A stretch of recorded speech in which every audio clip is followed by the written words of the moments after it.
Biarkan saja istrimu pergi. Perempuan seperti dia masih banyak. Kalimat itu keluar begitu saja dari mulut mertuaku di depan semua orang. Aku berdiri mematung di ruang tamu sambil menggenggam tas kecil berisi beberapa potong pakaian. Air mataku sudah tidak mampu kutahan lagi. Selama bertahun-tahun aku memilih diam setiap kali dihina, dianggap beban, bahkan diperlakukan seperti pembantu di rumah sendiri. Aku memasak untuk satu rumah, mencuci pakaian mereka, mengurus 5 adik ipar yang semuanya sudah dewasa, sementara suamiku yang bergaji hanya 3 juta rupiah selalu menyerahkan hampir seluruh penghasilannya kepada ibunya. Anehnya, ketika kebutuhan rumah tidak cukup, selalu aku yang diam-diam menutup kekurangan itu dengan uang hasil lembur dan tabunganku. Tidak ada yang pernah mengucapkan terima kasih. Sebaliknya, aku justru disebut perempuan yang numpang hidup. Hari itu aku memilih pergi. Tidak bertengkar. Tidak berteriak. Tidak membawa apapun selain pakaian dan harga diriku yang tersisa. Mertuaku malah tersenyum puas. Besok juga dia pulang, katanya dengan penuh keyakinan. Suamiku hanya diam. Ia tidak mengejarku. Ia tidak memintaku bertahan. Namun seminggu setelah kepergianku, satu rumah yang dulu menganggapku tidak berguna tiba-tiba panik mencariku kemana-mana. Mereka baru menyadari bahwa selama ini ada satu rahasia besar yang kusimpan. Rahasia yang membuat hidup mereka berjalan tanpa pernah mereka sadari. Dan ketika rahasia itu akhirnya terbongkar, tidak ada seorang pun yang mampu menatap wajahku. Halo sahabat air mata menantu, dimanapun kalian berada. Semoga kalian selalu diberikan kesehatan, kebahagiaan, dan keberkahan dalam hidup. Sebelum cerita ini dimulai, jangan lupa bantu like dan subscribe dulu ya. Semoga siapapun yang menekan tombol subscribe di channel ini, dilancarkan rezekinya, dipanjangkan umurnya, disehatkan badannya, dan keluarganya selalu dijauhkan dari kesedihan serta dipenuhi kebahagiaan. Amin. Sebelum kita mulai, tuliskan nama dan kota kalian di kolom komentar. Saya senang sekali bisa menyapa sahabat semua dari berbagai daerah. Tulis juga dari kota mana Anda menonton video ini. Aku menjadi menantu, tapi hidupku seperti pembantu di rumah sendiri. Namaku Sari. Usiaku 37 tahun. Kalau ada yang bertanya bagaimana rasanya hidup bersama mertua dan 5 orang ipar dalam satu rumah, jawabanku hanya satu. Melelahkan. Bukan karena pekerjaannya, melainkan karena setiap hari aku harus menelan penghinaan yang tidak pernah berhenti. Sudah 12 tahun aku menikah dengan Hendra. Suamiku hanyalah seorang karyawan gudang dengan gaji sekitar 3 juta rupiah setiap bulan. Sejak awal menikah, aku sudah tahu penghasilannya tidak besar. Aku tidak pernah mempermasalahkan itu. Bagiku, hidup sederhana bukanlah masalah selama dijalani bersama orang yang saling menghargai. Sayangnya, yang tidak pernah kubayangkan adalah seluruh gaji Hendra hampir selalu habis untuk ibu dan adik-adiknya. Kami tinggal di rumah peninggalan almarhum ayah mertua. Di rumah itu tinggal Bu Lasmi, mertuaku, lalu 5 adik Hendra yang semuanya sudah dewasa. Ada yang bekerja serabutan, ada yang menganggur. Ada yang sering berpindah pekerjaan. Tapi anehnya, hampir semua kebutuhan mereka selalu dibebankan kepada Hendra. Dan ketika uang Hendra habis, semua mata akan mengarah kepadaku. Pagi itu seperti biasa aku sudah bangun sebelum azan subuh. Aku menanak nasi, memasak sayur, menggoreng tempe, membuat sambal, lalu menyeduh teh untuk seluruh penghuni rumah. Belum selesai memasak, Bu Lasmi sudah masuk ke dapur. Sari? Iya? Bu, kok baru segini masakannya? Aku menoleh sambil tersenyum. Masih saya lanjutkan, Bu? Beliau langsung membuka tutup panci. Hanya tempe? Iya, Bu. Kemarin uang belanja tinggal cukup untuk beli tempe sama sayur. Bu Lasmi langsung mendengus. Kamu ini bagaimana sih jadi istri? Hendra kerja capek-capek. Masa makanannya begini? Aku menunduk. Padahal aku tahu persis. Kemarin Hendra pulang hanya membawa sisa uang 50.000. Karena hampir seluruh gajinya sudah diberikan kepada Bu Lasmi. Aku tidak menjawab. Karena apapun jawabanku selalu dianggap salah. Satu persatu penghuni rumah mulai bangun. Rina, ipar perempuanku, langsung duduk di meja makan. Hah? Cuma tempe lagi? Aku tersenyum tipis. Iya, Rin. Ia langsung meletakkan sendok dengan keras. Kalau begini terus, kapan kita bisa makan enak? Aku menggigit bibir. Ingin rasanya mengatakan bahwa uang belanja memang sudah habis. Tapi aku memilih diam. Tak lama kemudian Bimo masuk sambil menguap. Kopi mana? Belum sempat aku menjawab, Bu Lasmi langsung berkata. Sari, bikin kopi dulu. Iya, Bu. Aku kembali ke dapur. Belum selesai membuat kopi, Denny datang. Mbak, bajuku belum disetrika ya? Aku menoleh. Maaf, tadi malam saya ketiduran. Denny langsung menghela napas panjang. Ya ampun, pekerjaan rumah saja nggak beres. Aku hanya tersenyum. Padahal semalam aku baru selesai menjahit pesanan tetangga sampai hampir pukul 11 malam. Aku mengambil pekerjaan jahitan agar bisa menambah uang belanja. Tidak ada yang tahu, dan memang tidak ada yang peduli. Sekitar pukul 7 pagi Hendra keluar dari kamar. Ia tersenyum kepadaku. Pagi, Mas. Aku meletakkan sepiring nasi di depannya. Belum sempat Hendra makan, Bu Lasmi langsung berbicara. Hendra. Iya, Bu. Besok Arif butuh uang buat daftar kerja. Terus Nisa juga harus bayar uang kuliah. Jangan lupa Bimo minta uang servis motor. Hendra hanya mengangguk pelan. Iya, Bu. Aku melihat wajah suamiku. Ia tampak lelah. Sangat lelah. Tapi ia tidak pernah berani menolak. Aku tahu gajinya tidak akan cukup. Namun setiap kali aku mencoba mengingatkan, jawabannya selalu sama. Mereka keluargaku. Aku tidak pernah melarang Hendra membantu keluarganya. Yang membuatku sedih adalah, kami selalu menjadi yang terakhir dipikirkan. Saat atap kamar kami bocor, kami diminta bersabar.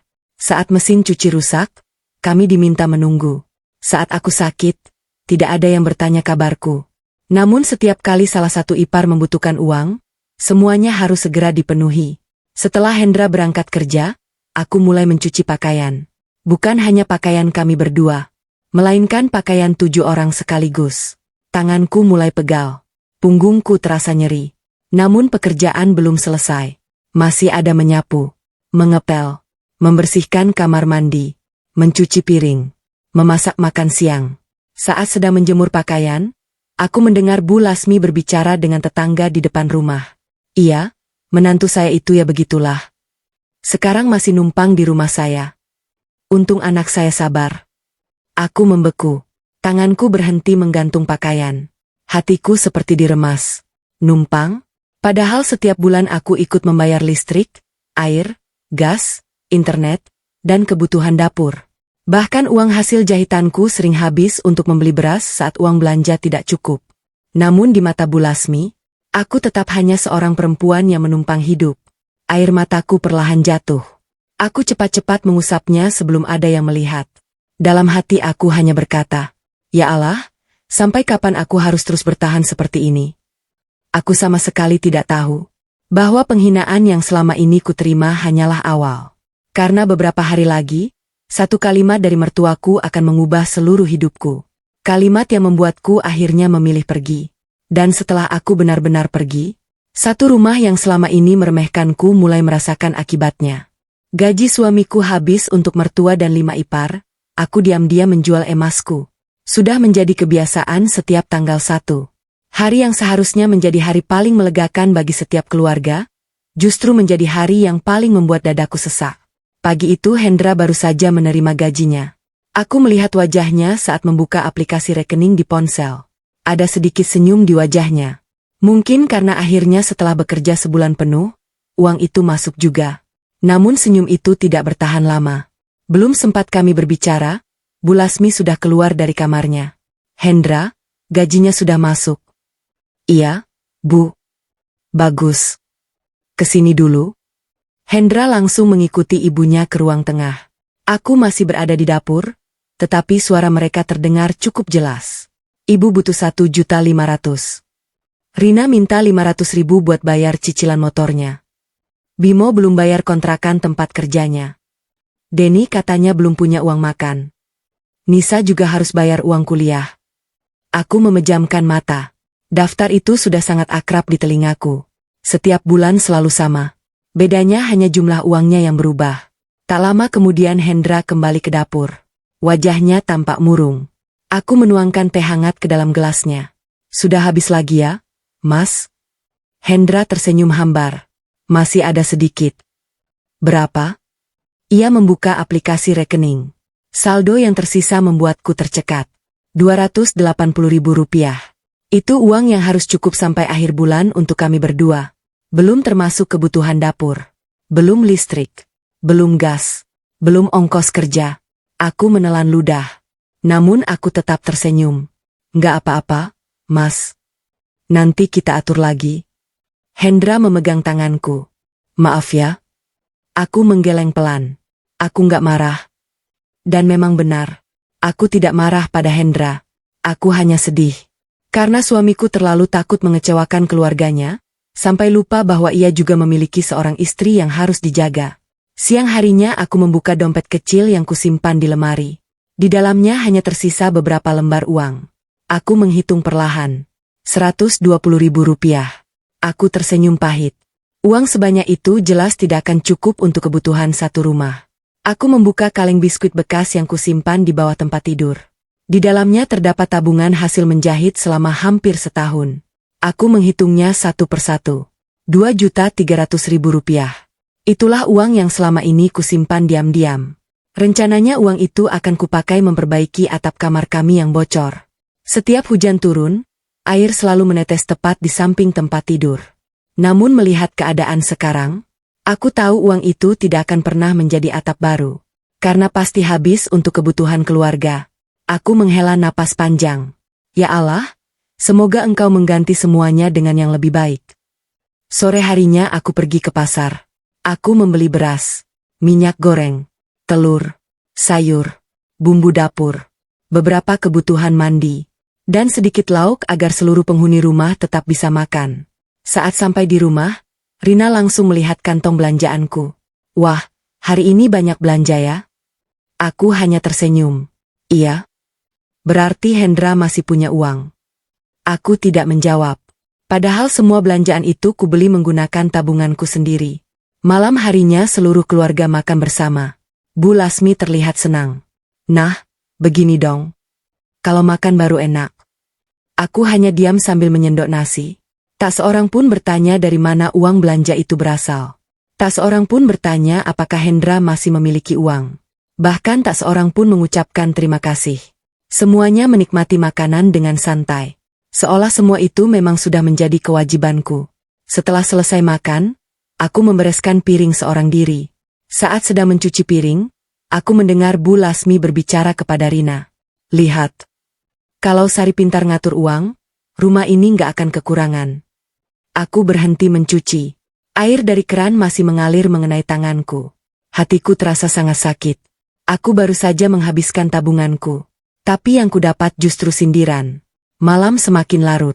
Saat semua orang tidur, aku kembali membuka kaleng tabunganku. Kini isinya tinggal beberapa lembar uang. Aku menatap lama. Air mataku perlahan jatuh.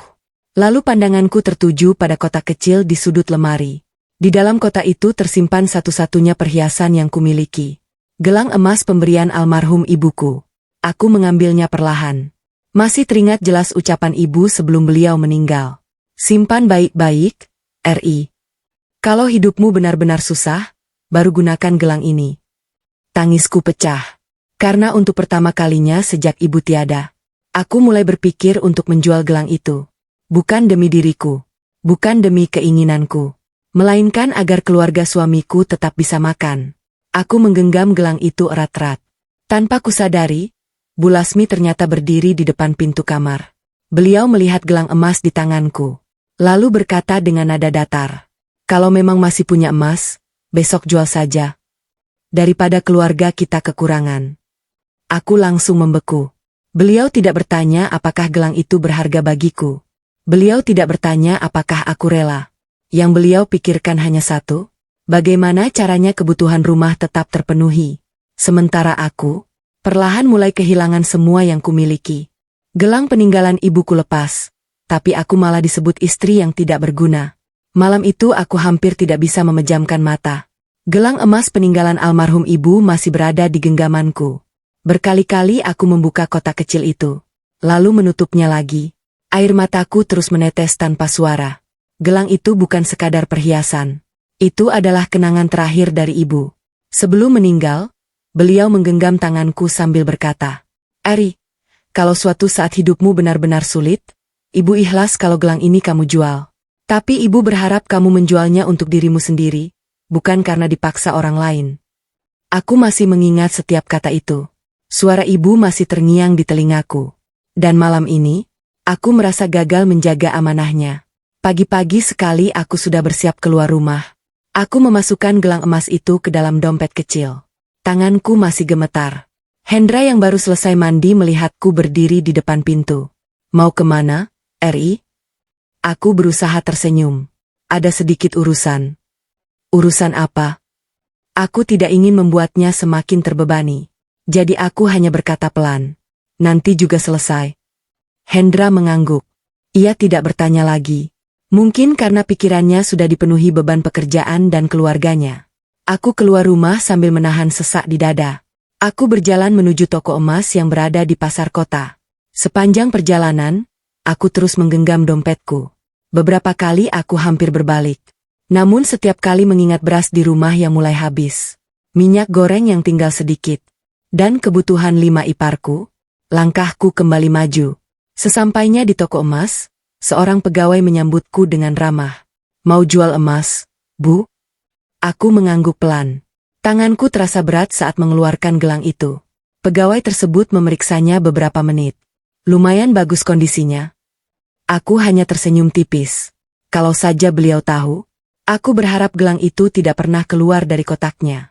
Setelah ditimbang dan dihitung, akhirnya pegawai itu menyebutkan harga. Aku menerima uang itu dengan tangan gemetar.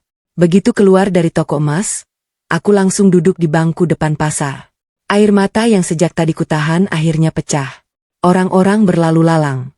Tak ada yang mengenalku. Tak ada yang tahu bahwa seorang perempuan baru saja menjual kenangan terakhir dari ibunya. Aku mengusap air mata cepat-cepat. Lalu berdiri. Masih banyak yang harus kubeli. Sore harinya aku pulang membawa beras, lauk, minyak goreng, telur, buah, dan beberapa kebutuhan rumah. Begitu melihat belanjaanku, Bu Lasmi langsung tersenyum. Nah, begini kan enak. Aku hanya mengangguk. Beliau sama sekali tidak bertanya dari mana uang itu berasal. Yang penting rumah kembali penuh makanan. Tak lama kemudian Rina datang sambil membuka kantong belanja. Wah, beli ayam juga? Lumayan. Bimo yang baru pulang kerja ikut mendekat. Asyik, malam ini makan enak. Mereka semua terlihat senang. Melihat makanan. Melihat belanjaan. Tapi tidak satu pun melihat wajahku, yang sejak tadi berusaha menahan tangis. Malamnya kami makan bersama. Suasana terlihat hangat. Semua orang makan dengan lahap. Bu Lasmi bahkan berkata, "Nah, beginilah seharusnya. Kalau Sari rajin cari uang, rumah ini pasti selalu cukup." Sendok di tanganku berhenti. Aku menatap piring beberapa detik. Hatiku kembali terasa sesak. Rajin cari uang? Padahal uang itu berasal dari gelang terakhir peninggalan ibuku. Aku mengangkat wajah, berharap Hendra mengatakan sesuatu. Setidaknya bertanya dari mana uang belanja hari ini berasal. Namun seperti biasa, ia hanya diam. Diam sambil terus makan. Diam sambil membiarkan kata-kata ibunya melukaiku. Setelah semua selesai makan, aku mencuci piring seorang diri. Air mata kembali menetes tanpa bisa kutahan. Saat itulah Pak Joko, tetangga sebelah, datang mengembalikan ember yang dipinjam beberapa hari lalu. Beliau melihat mataku yang merah. Loh, Bu Sari? Kok nangis? Aku buru-buru mengusap wajah. Enggak apa-apa, Pak. Pak Joko tersenyum bijak. 15 tahun saya tinggal di sebelah rumah ini. Saya tahu siapa yang paling banyak berkorban. Aku langsung menoleh. Pak Joko melanjutkan pelan. Sayangnya, kadang orang yang paling banyak memberi justru paling sedikit dihargai. Dadaku kembali sesak. Aku hanya mampu mengangguk. Kalimat itu terasa sangat tepat menggambarkan hidupku. Malam semakin larut. Aku masuk ke kamar. Saat hendak menyimpan dompet, aku baru sadar ada sesuatu yang hilang. Aku membuka isi tas berkali-kali, lalu membuka dompet. Jantungku langsung berdebar. Amplop berisi sisa uang hasil penjualan gelang tidak ada. Aku mencoba mengingat. Tadi siang masih ada. Saat membeli kebutuhan dapur juga masih ada. Tapi sekarang, amplop itu benar-benar hilang. Tanganku mulai dingin. Uang itu adalah sisa terakhir yang kupunya. Kalau benar hilang, aku tidak tahu lagi harus bagaimana. Dan yang lebih membuatku takut. Beberapa menit kemudian aku melihat Rina keluar dari kamarnya sambil membawa amplop berwarna coklat yang bentuknya sangat mirip dengan milikku. Saat mata kami bertemu, ia langsung menyembunyikan amplop itu di belakang punggungnya. Hatiku langsung dipenuhi firasat buruk. Sangat buruk. Aku dituduh mencuri, padahal uangku sendiri yang menghilang. Aku masih berdiri di depan kamar sambil menatap Rina. Tangannya yang semula berada di belakang punggung perlahan bergerak ke samping. Namun aku sempat melihat amplop coklat itu. Bentuknya sama. Warnanya sama. Bahkan lipatan di bagian sudutnya juga sama seperti amplop tempat aku menyimpan sisa uang hasil penjualan gelang ibuku. Dadaku langsung berdebar. Aku menarik napas pelan. Berusaha tidak langsung menuduh. Rina? Iya, Mbak. Itu amplop apa? Wajahnya berubah sesaat. Namun hanya beberapa detik. Lalu ia tersenyum kecil. Oh ini? Iya. Amplop biasa. Pinjam dari teman. Aku menatap matanya. Entah kenapa, jawaban itu terdengar sangat dipaksakan. Memangnya kenapa? Tanyanya lagi. Aku menggeleng pelan. Enggak apa-apa. Rina langsung masuk ke kamarnya dan menutup pintu. Aku masih berdiri beberapa saat. Perasaanku semakin tidak tenang. Aku kembali masuk ke kamar. Membongkar isi tas sekali lagi. Membuka setiap kantong. Mengangkat bantal. Melihat ke bawah tempat tidur. Namun hasilnya tetap sama. Amplop itu benar-benar hilang. Air mataku mulai mengalir. Bukan karena jumlah uangnya. Melainkan karena itu adalah sisa terakhir dari gelang peninggalan ibuku. Aku bahkan belum sempat menyimpan uang itu. Keesokan paginya aku memberanikan diri bertanya kepada Hendra. Mas. Iya? Kemarin aku kehilangan amplop berisi uang. Hendra langsung menoleh. Uang apa? Sisa uang setelah aku jual gelang. Wajah Hendra langsung berubah. Gelang? Iya. Kamu jual? Aku tersenyum pahit. Iya. Buat belanja rumah. Hendra langsung terdiam. Matanya tampak berkaca-kaca. Mengapa kamu nggak bilang sama Mas? Aku menghela napas. Kalau aku bilang, Mas juga pasti tetap kasih uang ke ibu. Dan rumah ini tetap kekurangan. Hendra menundukkan kepala. Aku tahu. Di dalam hatinya pasti ada rasa bersalah. Namun rasa bersalah itu tidak pernah cukup kuat untuk membuatnya berubah. Terus uangnya hilang? Aku mengangguk. Hilang? Kapan? Kemarin sore. Hendra langsung berdiri. Aku tanya ke semua orang. Belum sempat aku mencegah, ia sudah keluar kamar. Tak lama kemudian seluruh penghuni rumah berkumpul di ruang tamu. Bu Lasmi duduk paling depan. Rina berdiri sambil melipat tangan. Bimo dan Denny terlihat kebingungan. Hendra mencoba berbicara dengan tenang. Sari kehilangan uang. Bu Lasmi langsung mengernyit. Terus? Hilang di rumah. Beliau langsung mendengus. Masa ia ada yang ngambil? Aku cuma mau tanya. Belum selesai Hendra berbicara, Rina langsung menyela. Jangan-jangan Mbak Sari salah taruh. Aku sudah cari. Jawabku pelan. Nggak ada. Rina kembali berkata. Kalau hilang ya cari lagi. Jangan langsung curiga sama orang rumah. Aku mengangguk. Aku memang belum menuduh siapa-siapa. Namun tiba-tiba Bu Lasmi berdiri. Wajahnya terlihat kesal. Lagian punya uang kok disimpan sembarangan. Aku mencoba menjelaskan. Itu bukan sembarang uang, Bu. Itu sisa hasil jual gelang peninggalan ibu saya. Ruangan mendadak hening. Namun yang keluar dari mulut Bu Lasmi justru membuat dadaku semakin sakit. Ya sudah. Namanya juga rezeki. Nggak usah dibesar-besarkan. Aku menatap beliau tidak percaya. Rezeki? Uangku hilang. Kenangan terakhir dari ibuku sudah kulepas. Lalu beliau mengatakan itu hanya soal rezeki? Aku menggigit bibir. Berusaha tetap tenang. Siang harinya aku sedang menyapu halaman ketika mendengar suara ribut dari kamar Rina. Pintunya terbuka sedikit. Aku tidak sengaja melihat beberapa lembar uang pecahan 100.000 berserakan di atas kasur. Rina buru-buru memasukkannya ke dalam tas. Saat melihatku berdiri di depan kamar, wajahnya langsung pucat. Mbak. Aku hanya tersenyum tipis. Lagi hitung uang? Iya. Dari mana? Hasil arisan. Aku mengangguk pelan. Padahal aku tahu. Rina tidak pernah ikut arisan. Aku memilih diam. Karena aku belum punya bukti. Sore itu Pak Joko datang lagi. Beliau meminta tolong agar aku menjahitkan ujung celananya. Saat kami berbincang di teras, beliau berkata pelan. Bu Sari. Iya, Pak. Bapak sempat lihat sesuatu kemarin. Aku langsung menoleh. Apa itu? Pak Joko terlihat ragu. Sore kemarin. Sebelum maghrib. Bapak lihat Rina keluar dari kamar Mbak sambil bawa amplop coklat. Jantungku langsung berdetak sangat keras. Tanganku terasa dingin. Pak Joko melanjutkan. Bapak kira itu memang miliknya.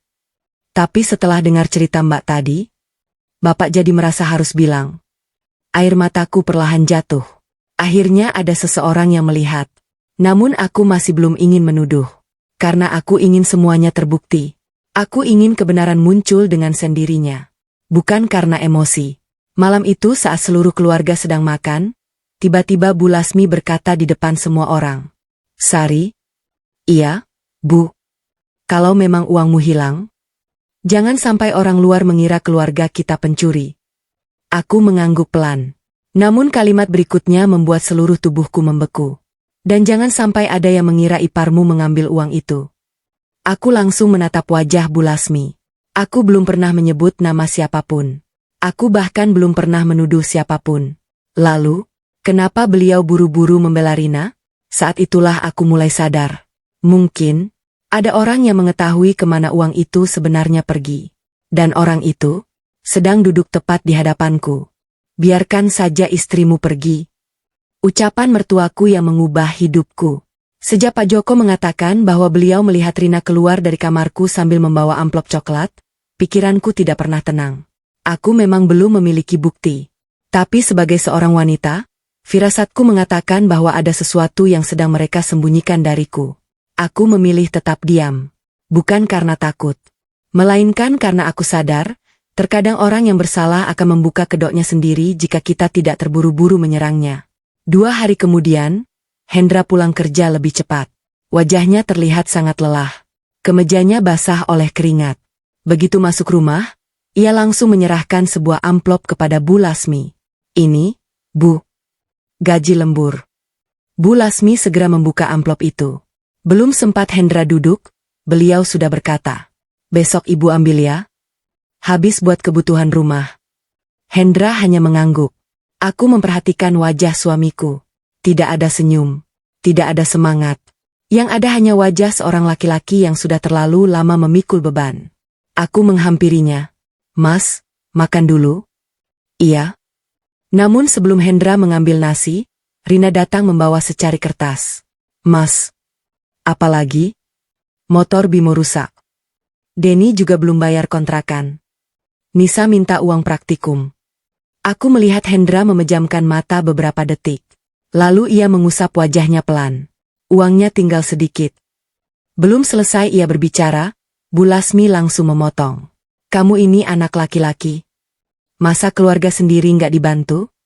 Aku melihat bau Hendra semakin turun. Aku tahu. Ia ingin berkata tidak. Tapi mulutnya selalu kalah oleh rasa tidak enak kepada ibunya. Malam itu aku membuka dompet. Isinya kosong. Benar-benar kosong. Tidak ada lagi tabungan. Tidak ada lagi uang hasil jahitan. Tidak ada lagi gelang peninggalan ibu. Semua sudah habis. Aku terduduk di lantai. Air mata kembali jatuh.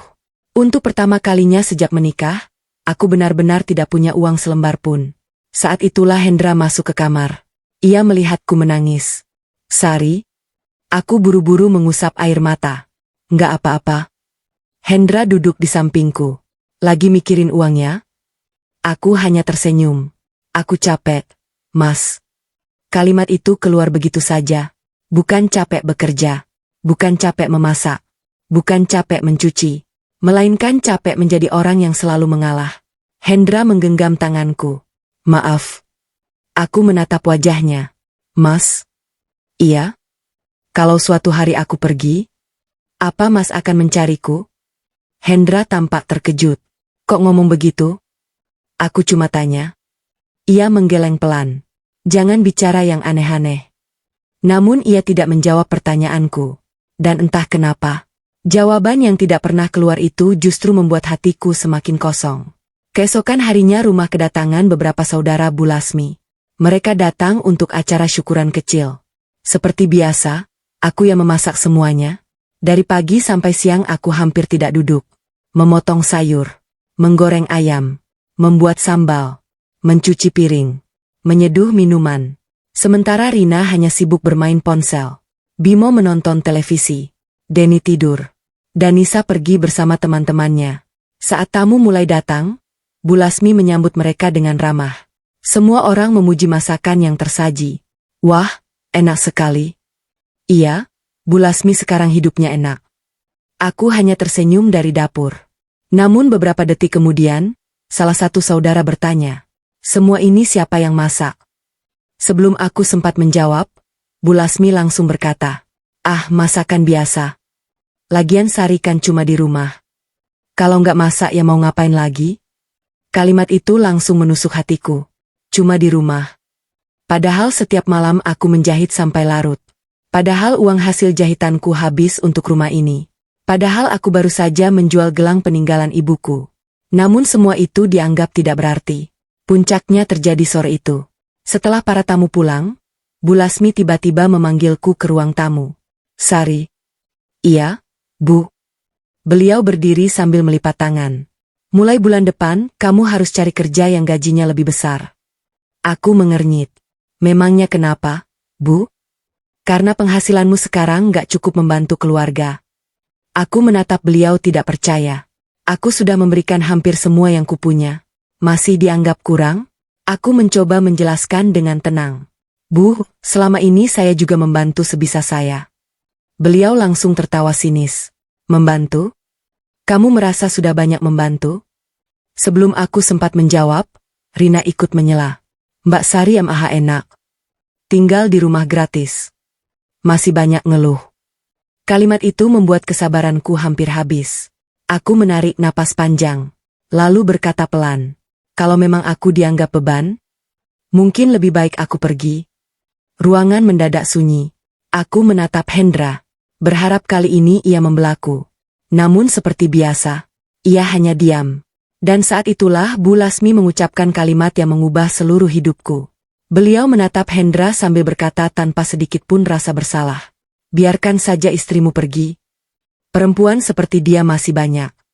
Kalau dia keluar dari rumah ini, hidup kita tetap baik-baik saja. Air mataku langsung jatuh. Aku kembali menatap Hendra. Berharap. Sekali saja, ia berkata, jangan pergi, Sari. Namun yang kudapat hanyalah keheningan. Keheningan yang akhirnya menjadi jawaban. Aku perlahan masuk ke kamar, mengambil tas kecil, dan mulai melipat beberapa potong pakaian. Aku belum tahu akan pergi kemana. Tapi satu hal sudah kupastikan. Aku tidak sanggup lagi tinggal di rumah yang menganggap semua pengorbananku tidak pernah ada. Aku pergi tanpa menoleh, mereka malah menganggap aku akan meminta maaf. Tanganku gemetar saat memasukkan beberapa potong pakaian ke dalam tas. Aku tidak membawa banyak barang. Hanya beberapa baju, mukena, dompet yang kini hampir kosong. Dan sebuah foto kecil almarhum ibu yang selalu kusimpan di dalam dompet. Aku memandangi kamar yang sudah kutempati selama 12 tahun. Kamar sederhana dengan atap yang bocor setiap hujan turun. Lemari tua yang kubeli dari hasil menjahit. Kasur tipis yang sudah mulai kempis. Di ruangan kecil inilah aku menangis berkali-kali tanpa pernah diketahui siapapun. Aku mengusap air mata, lalu menarik napas panjang. Hari ini, aku memilih pergi. Bukan karena sudah tidak mencintai suamiku, tetapi karena aku mulai kehilangan diriku sendiri. Saat aku keluar dari kamar membawa tas, semua orang masih berada di ruang tamu. Bu Lasmi melirik sebentar, lalu kembali menonton televisi. Seolah kepergianku tidak memiliki arti apapun. Rina bahkan tersenyum sinis. Loh? Beneran mau pergi? Aku mengangguk pelan. Iya. Rina tertawa kecil. Paling juga besok balik lagi. Beberapa iparku ikut tersenyum. Tidak ada yang mencoba menghentikanku. Tidak ada yang bertanya aku akan tinggal di mana. Tidak ada yang peduli. Aku lalu menatap Hendra. Suamiku berdiri di dekat pintu dapur. Matanya terlihat merah. Seolah ingin mengatakan sesuatu. Aku menunggu. 1 detik. 2 detik. 3 detik. Namun mulutnya tetap tertutup. Mas? kataku pelan. Aku pergi dulu. Hendra hanya menunduk. Iya. Hanya itu. Satu kata. Tanpa permintaan agar aku bertahan. Tanpa langkah untuk mengejarku. Saat itulah hatiku benar-benar hancur. Ternyata, aku tidak pernah menjadi seseorang yang cukup penting untuk diperjuangkan. Aku melangkah keluar rumah. Langkah demi langkah terasa sangat berat. Rumah itu menjadi saksi begitu banyak pengorbananku. Aku pernah rela tidak membeli baju baru demi membayar listrik. Aku pernah menjahit sampai dini hari agar dapur tetap mengepul. Aku pernah menjual gelang peninggalan ibu agar semua penghuni rumah bisa makan. Namun saat aku pergi, rumah itu bahkan tidak berusaha menahanku. Di belakangku masih terdengar suara Bu Lasmi. Biarkan saja. Nanti juga balik. Perempuan gak punya uang mau hidup di mana? Mereka tertawa kecil. Aku menutup mata sejenak. Kalimat itu begitu menyakitkan. Mereka mengira aku tidak memiliki siapa-siapa. Mereka mengira aku tidak mampu hidup sendiri. Padahal, ada satu rahasia yang selama ini tidak pernah kukatakan kepada siapapun. Rahasia yang akan membuat mereka terkejut. Tapi belum saatnya. Aku berjalan menuju jalan raya. Panas matahari terasa menyengat. Namun lebih panas lagi rasa sesak di dadaku. Saat sedang berdiri menunggu angkutan umum, sebuah mobil berhenti di depanku. Kaca mobil terbuka. Bu Sari? Ternyata Pak Joko. Bapak antar ya? Aku tersenyum tipis. Terima kasih, Pak. Selama perjalanan Pak Joko tidak banyak bertanya. Beliau hanya berkata pelan. Kadang pergi bukan berarti menyerah. Kadang pergi adalah satu-satunya cara agar orang lain belajar menghargai. Air mataku kembali jatuh. Aku mengangguk pelan. Mudah-mudahan keputusan saya benar, Pak. Pak Joko tersenyum. Kalau terus bertahan di tempat yang melukai, itu bukan sabar. Itu menyiksa diri. Kalimat itu terus terngiang di kepalaku. Aku akhirnya tiba di rumah sahabatku, Maya. Begitu melihatku membawa tas, Maya langsung memelukku. Sari, kamu kenapa? Aku tidak mampu menjawab. Tangisku langsung pecah. Untuk pertama kalinya setelah bertahun-tahun, aku menangis di pelukan seseorang tanpa harus berpura-pura kuat. Setelah emosiku sedikit tenang, aku menceritakan semuanya. Tentang penghinaan, tentang uang yang habis, tentang gelang ibuku, tentang kalimat Bu Lasmi, dan tentang diamnya Hendra. Maya menggenggam tanganku erat. Kamu gak salah. Selama ini kamu terlalu baik. Aku hanya menunduk. Aku cuma ingin rumah tanggaku baik-baik saja. Maya menghela napas. Tapi rumah tangga gak akan sehat kalau cuma satu orang yang terus berkorban. Aku terdiam. Karena aku tahu, semua yang dikatakannya benar. Sementara itu, di rumah Bu Lasmi, suasana masih terlihat biasa. Bu Lasmi bahkan berkata kepada anak-anaknya, "Nggak usah dicari. Paling 3 hari juga pulang." Rina ikut tertawa. "Iya, Bu. Mbak Sari mana mungkin betah hidup sendiri." Hendra hanya duduk diam. Ia berkali-kali melihat layar ponselnya. Berharap ada pesan dariku. Namun tidak ada. Malam itu, untuk pertama kalinya setelah 12 tahun, tidak ada yang menyiapkan makan malam. Tidak ada yang mencuci piring. Tidak ada yang menyetrika baju kerja Hendra. Tidak ada yang menyiapkan bekal untuk esok pagi. Namun mereka masih menganggap semua itu hal biasa. Mereka belum sadar bahwa kepergianku bukan hanya meninggalkan rumah. Aku juga membawa pergi semua hal yang selama ini membuat kehidupan mereka berjalan dengan nyaman. Dan tepat seminggu kemudian, satu rumah itu akan mulai panik mencariku. Karena mereka akhirnya mengetahui satu kenyataan yang selama ini tidak pernah mereka sadari. Seminggu tanpa aku, rumah yang dulu penuh celaan berubah menjadi penuh kekacauan. Hari pertama setelah aku pergi, tidak ada seorang pun yang menghubungiku. Aku sama sekali tidak terkejut. Karena sebelum meninggalkan rumah, aku sudah mendengar sendiri ucapan Bu Lasmi. Biarkan saja dia pergi. Nanti juga pulang sendiri. Kalimat itu masih terngiang jelas di telingaku. Namun kali ini aku tidak ingin kembali hanya karena diminta. Aku ingin kembali jika memang dihargai. Kalau tidak, aku lebih memilih memulai hidup dari awal. Rumah Maya terasa sangat berbeda dengan rumah yang kutinggalkan. Rumah itu memang sederhana. Tidak besar. Tidak mewah. Namun penuh ketenangan.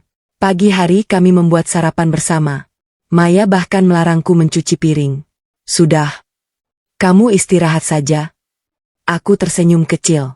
Rasanya aneh. Sudah bertahun-tahun tidak ada yang mengatakan kalimat seperti itu kepadaku. Selama tinggal di rumah mertua, aku selalu menjadi orang pertama yang bangun. Dan orang terakhir yang tidur. Sekarang, untuk pertama kalinya aku bisa menikmati secangkir teh tanpa mendengar bentakan. Aku bisa makan tanpa takut ada yang mengomentari masakanku. Aku bisa bernapas tanpa merasa bersalah. Sementara itu, di rumah Bu Lasmi, hari kedua mulai terasa berbeda. Pagi-pagi Hendra keluar kamar sambil melihat jam. Biasanya saat ia bangun, sarapan sudah tersedia di meja. Baju kerjanya sudah disetrika. Bekalnya sudah siap. Namun pagi itu, meja makan kosong. Dapur berantakan. Piring bekas makan malam masih menumpuk di bak cuci. Hah? Gumam Hendra pelan. Ia membuka tutup panci. Tidak ada nasi. Ia membuka kulkas. Hanya ada beberapa botol air minum. Bu? Panggilnya. Bu Lasmi keluar dari kamar. Ada apa? Nasinya belum dimasak. Beliau langsung menjawab santai. Ya masak sendiri. Hendra terdiam. Selama 12 tahun. Ia hampir tidak pernah memasak. Bukan karena tidak bisa.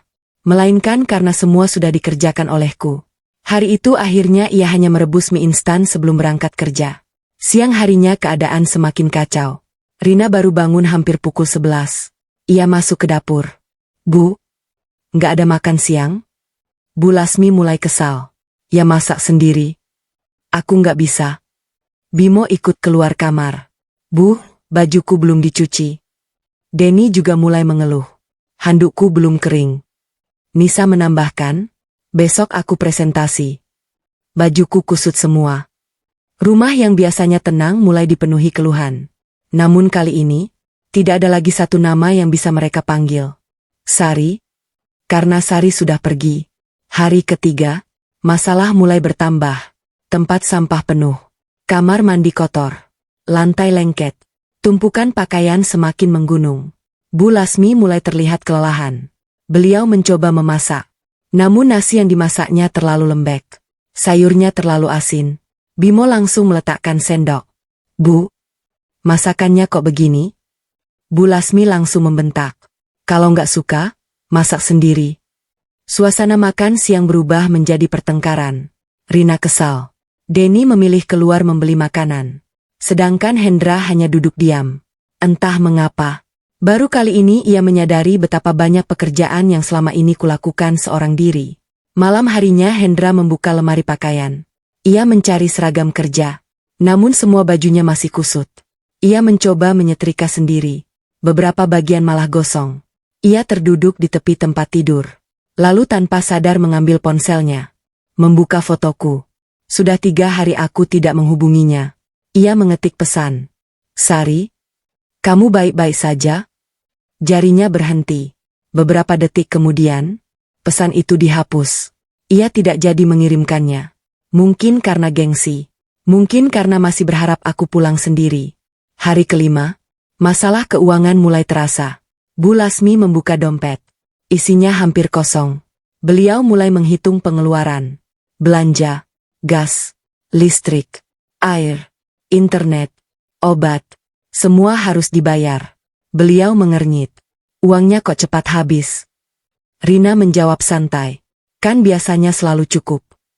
Bu Lasmi mulai menghitung lagi. Namun hasilnya tetap sama. Tidak cukup. Beliau belum sadar. Selama ini, saat uang Hendra habis di pertengahan bulan, selalu ada seseorang yang diam-diam menutup kekurangan itu. Seseorang yang tidak pernah meminta pujian. Tidak pernah mengungkit jasanya. Orang itu adalah aku. Hari ke-7. Panik mulai benar-benar terasa. Pemilik warung datang menagih utang belanja. Tabung gas habis. Listrik hampir jatuh tempo. Bimo meminta uang bensin. Nisa meminta uang fotokopi. Sementara rekening Hendra hanya tersisa puluhan ribu rupiah. Bu Lasmi mulai mondar-mandir di ruang tamu. Wajahnya terlihat gelisah. Kemana sebenarnya Sari? Tidak ada yang menjawab. Beberapa menit kemudian, Pak Joko datang mengembalikan ember. Beliau melihat rumah yang berantakan. Lalu berkata pelan. Loh? Bu Sari belum pulang? Bu Lasmi menggeleng. Pak Joko tersenyum tipis. Saya kira ibu sudah sadar. Sadar apa? Tanya Bu Lasmi. Pak Joko menatap seluruh penghuni rumah. Kemudian berkata dengan tenang. Selama ini kalian mengira yang menopang rumah ini cuma Hendra. Beliau berhenti sejenak. Lalu siapa yang selama ini diam-diam membayar semua kekurangan setiap bulan? Kalimat itu membuat seluruh ruangan mendadak sunyi. Untuk pertama kalinya, mereka mulai menyadari bahwa kepergianku bukan sekadar kehilangan seorang menantu, melainkan kehilangan orang yang selama ini menjadi penyangga kehidupan mereka. Dan malam itu juga, Hendra akhirnya memutuskan melakukan sesuatu yang seharusnya ia lakukan sejak hari pertama aku pergi. Ia mengambil kunci motor, menyalakan mesin, lalu berkata dengan suara penuh penyesalan, "Aku harus mencari Sari." Seminggu mencariku, suamiku baru mengetahui siapa yang selama ini menyelamatkan keluarganya. Malam itu Hendra berangkat meninggalkan rumah dengan wajah penuh kecemasan. Motor tuanya melaju perlahan menembus jalanan yang mulai sepi. Sudah 7 hari aku pergi. 7 hari pula ia mencoba meyakinkan dirinya bahwa aku akan pulang sendiri. Namun kini ia mulai sadar. Aku benar-benar pergi. Bukan untuk mengancam. Bukan untuk mencari perhatian. Melainkan karena hatiku sudah terlalu lelah. Tempat pertama yang didatangi Hendra adalah rumah kakakku. Namun kakakku hanya menggeleng pelan. "Sari nggak kesini?" Hendra mengangguk lesu. Ia lalu mendatangi rumah bibiku. Jawabannya sama. Tidak ada yang mengetahui keberadaanku. Sepanjang perjalanan pulang, pikirannya dipenuhi kenangan. Ia teringat setiap pagi ketika aku selalu bangun lebih dulu, menyiapkan sarapan, menyetrika bajunya, mengisi botol minumnya, menyiapkan bekal makan siang. Bahkan mengingatkannya agar tidak lupa membawa jas hujan. Hal-hal kecil yang dulu terasa biasa, kini justru sangat ia rindukan. Hendra baru menyadari bahwa perhatian yang selama ini kutunjukkan bukanlah kewajiban, melainkan bentuk cinta. Dan cinta itu sudah lama tidak pernah ia balas dengan penghargaan. Sesampainya di rumah, suasana semakin kacau. Bu Lasmi sedang menghitung tagihan listrik. Wajahnya terlihat pucat. "Hendra." "Iya, Bu. Besok listrik harus dibayar." Hendra mengangguk pelan. "Lalu uangnya dari mana?" Bu Lasmi terdiam. Tak lama kemudian Rina ikut datang. "Mas, warung Bu Ratna nagih utang. Bimo juga belum bayar bensin. Nisa minta uang buat daftar ujian." Semua berbicara bersamaan. Semua meminta uang. Namun tidak ada seorang pun yang bertanya apakah Hendra masih sanggup. Ia hanya memijat pelipisnya. "Uangku tinggal 150.000. Ruangan langsung hening. Untuk pertama kalinya seluruh keluarga benar-benar merasakan kekurangan. Keesokan paginya Hendra berangkat kerja dengan perasaan tidak tenang. Saat jam istirahat, ia duduk sendirian di kantin. Kotak bekalnya tidak ada. Biasanya aku selalu membuatkan nasi goreng, telur dadar, atau sayur sederhana. Hari itu ia hanya membeli mie instan. Saat sedang makan, rekan kerjanya, Pak Surya, duduk di sampingnya. "Istrimu lagi sakit?" Hendra menggeleng. "Enggak. Kok beberapa hari ini enggak bawa bekal?" Hendra tersenyum hambar. "Istriku pergi." Pak Surya terlihat terkejut. "Kenapa?" Hendra hanya diam. Ia malu menceritakan kenyataan yang sebenarnya. Beberapa saat kemudian Pak Surya berkata, "Hendra." "Iya, Pak." "Jangan sampai kamu kehilangan perempuan yang selama ini diam-diam menjaga hidupmu." Kalimat itu membuat Hendra terdiam lama. Sore harinya, setelah pulang kerja, Hendra membuka lemari tempat aku biasa menyimpan buku catatan keuangan rumah. Ia berniat mencari catatan belanja. Namun saat membuka laci paling bawah, ia menemukan sebuah buku tulis biru yang belum pernah dilihatnya. Di sampulnya tertulis sederhana, "Catatan rumah tangga." Hendra membuka halaman pertama. Tulisan tanganku langsung memenuhi matanya. Bulan Januari. Kekurangan uang belanja Rp850.000. Diambil dari hasil jahitan. Ia mengernyit. Lalu membuka halaman berikutnya. Bayar listrik Rp420.000. Hendra belum tahu. Tangannya mulai gemetar. Halaman berikutnya. Beli beras 25 kilogram. Menggunakan uang tabungan. Halaman demi halaman ia baca. Semakin lama wajahnya semakin pucat. Ternyata hampir setiap bulan ada catatan yang sama. Menutup kekurangan dapur. Membayar air. Membeli obat Bu Lasmi. Membayar internet agar Nisa bisa kuliah. Membayar uang bensin Bimo. Membeli sepatu kerja Denny. Semuanya menggunakan uangku. Bukan uang Hendra. Bukan uang Bu Lasmi. Melainkan uang hasil jahitanku. Air mata Hendra mulai jatuh. Tangannya bergetar hebat. Ia membuka halaman terakhir. Di sana tertulis sebuah kalimat. Aku tidak pernah berharap mereka tahu semua ini. Aku hanya berharap suatu hari nanti mereka berhenti menganggapku beban. Hendra langsung menutup wajahnya. Tangisnya pecah. Untuk pertama kalinya ia menyadari betapa besar pengorbananku. Selama ini ia mengira rumah selalu baik-baik saja karena ibunya pandai mengatur keuangan. Ternyata, yang membuat rumah itu tetap bertahan adalah istrinya. Wanita yang setiap hari dihina. Wanita yang tidak pernah dibela. Saat Hendra masih menangis memegang buku itu, Bu Lasmi masuk ke kamar. Apa yang kamu baca? Hendra mengangkat buku catatan itu. Bu, selama ini Sari yang nutup semua kekurangan rumah. Wajah Bu Lasmi langsung berubah. Beliau tampak gugup. Ah, apa maksudmu? Hendra menunjukkan buku itu. Ini tulisan Sari. Setiap bulan dia pakai uangnya buat keluarga kita. Bu Lasmi langsung terdiam. Tatapannya mulai gelisah. Namun yang membuat Hendra semakin terkejut adalah, Bu Lasmi sama sekali tidak terlihat kaget melihat isi buku tersebut. Seolah, beliau sudah mengetahui semuanya sejak lama. Dan saat Hendra menatap wajah ibunya lebih lama, ia mulai menyadari satu kenyataan yang membuat dadanya semakin sesak. Mungkin, selama ini hanya dirinya yang tidak mengetahui pengorbanan istrinya. Rahasia besar mulai terbongkar. Ternyata mertuaku sudah lama mengetahui semua pengorbananku. Hendra masih terduduk di lantai kamar sambil memegang buku catatan keuangan milikku. Tangannya gemetar. Matanya terus menatap halaman demi halaman yang penuh dengan tulisan tanganku. Setiap lembar seolah menjadi tamparan keras untuk dirinya. Selama ini ia mengira semua kebutuhan rumah selalu terpenuhi karena ibunya pandai mengatur uang. Padahal kenyataannya jauh berbeda. Yang diam-diam menutup semua kekurangan adalah aku. Istrinya sendiri. Wanita yang setiap hari ia biarkan berjuang sendirian. Bu. Suara Hendra terdengar serak. Ia mengangkat buku catatan itu ke arah Bu Lasmi. Kenapa ibu diam? Bu Lasmi tampak gelisah.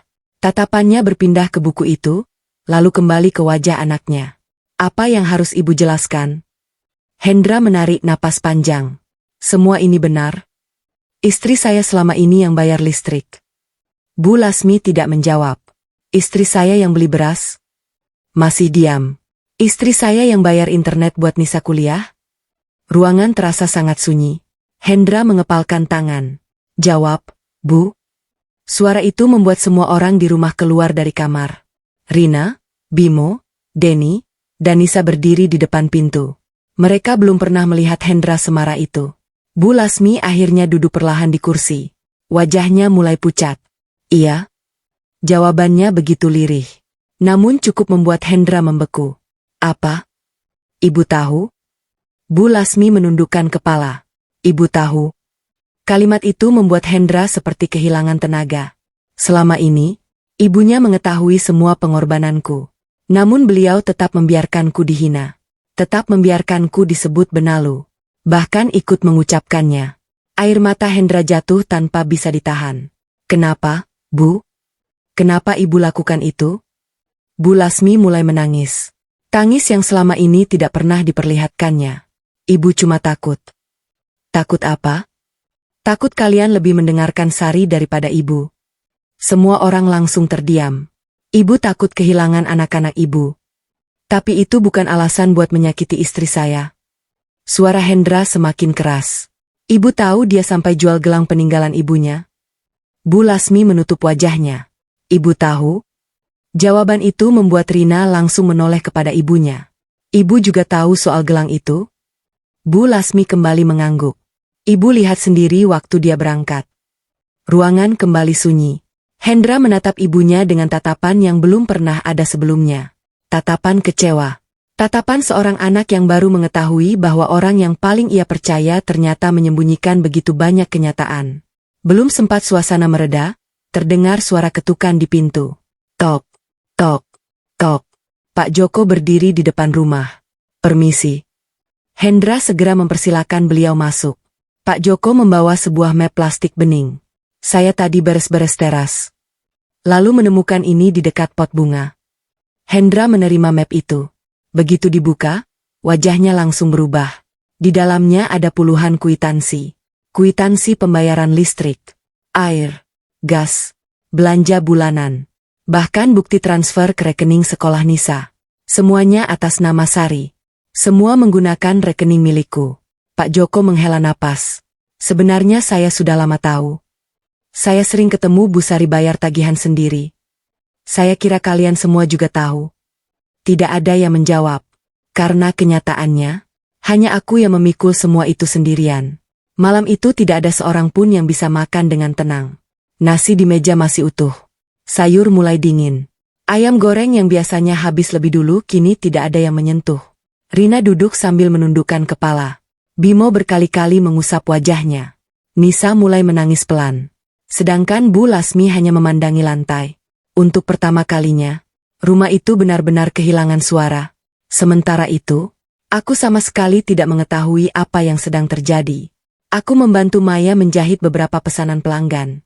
Sudah hampir seminggu aku tinggal di rumahnya. Tanganku kembali sibuk bekerja. Namun hatiku perlahan mulai tenang. Maya tersenyum melihat hasil jahitanku.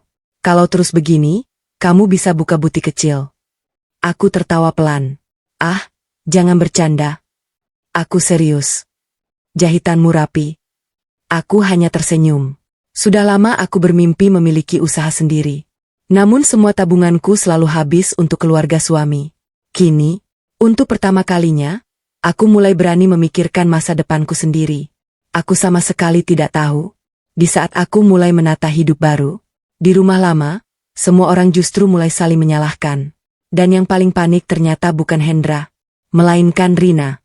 Karena ia sadar, jika Sari kembali dan membuka satu rahasia lagi, maka semua kebohongan yang selama ini ia sembunyikan akan terbongkar.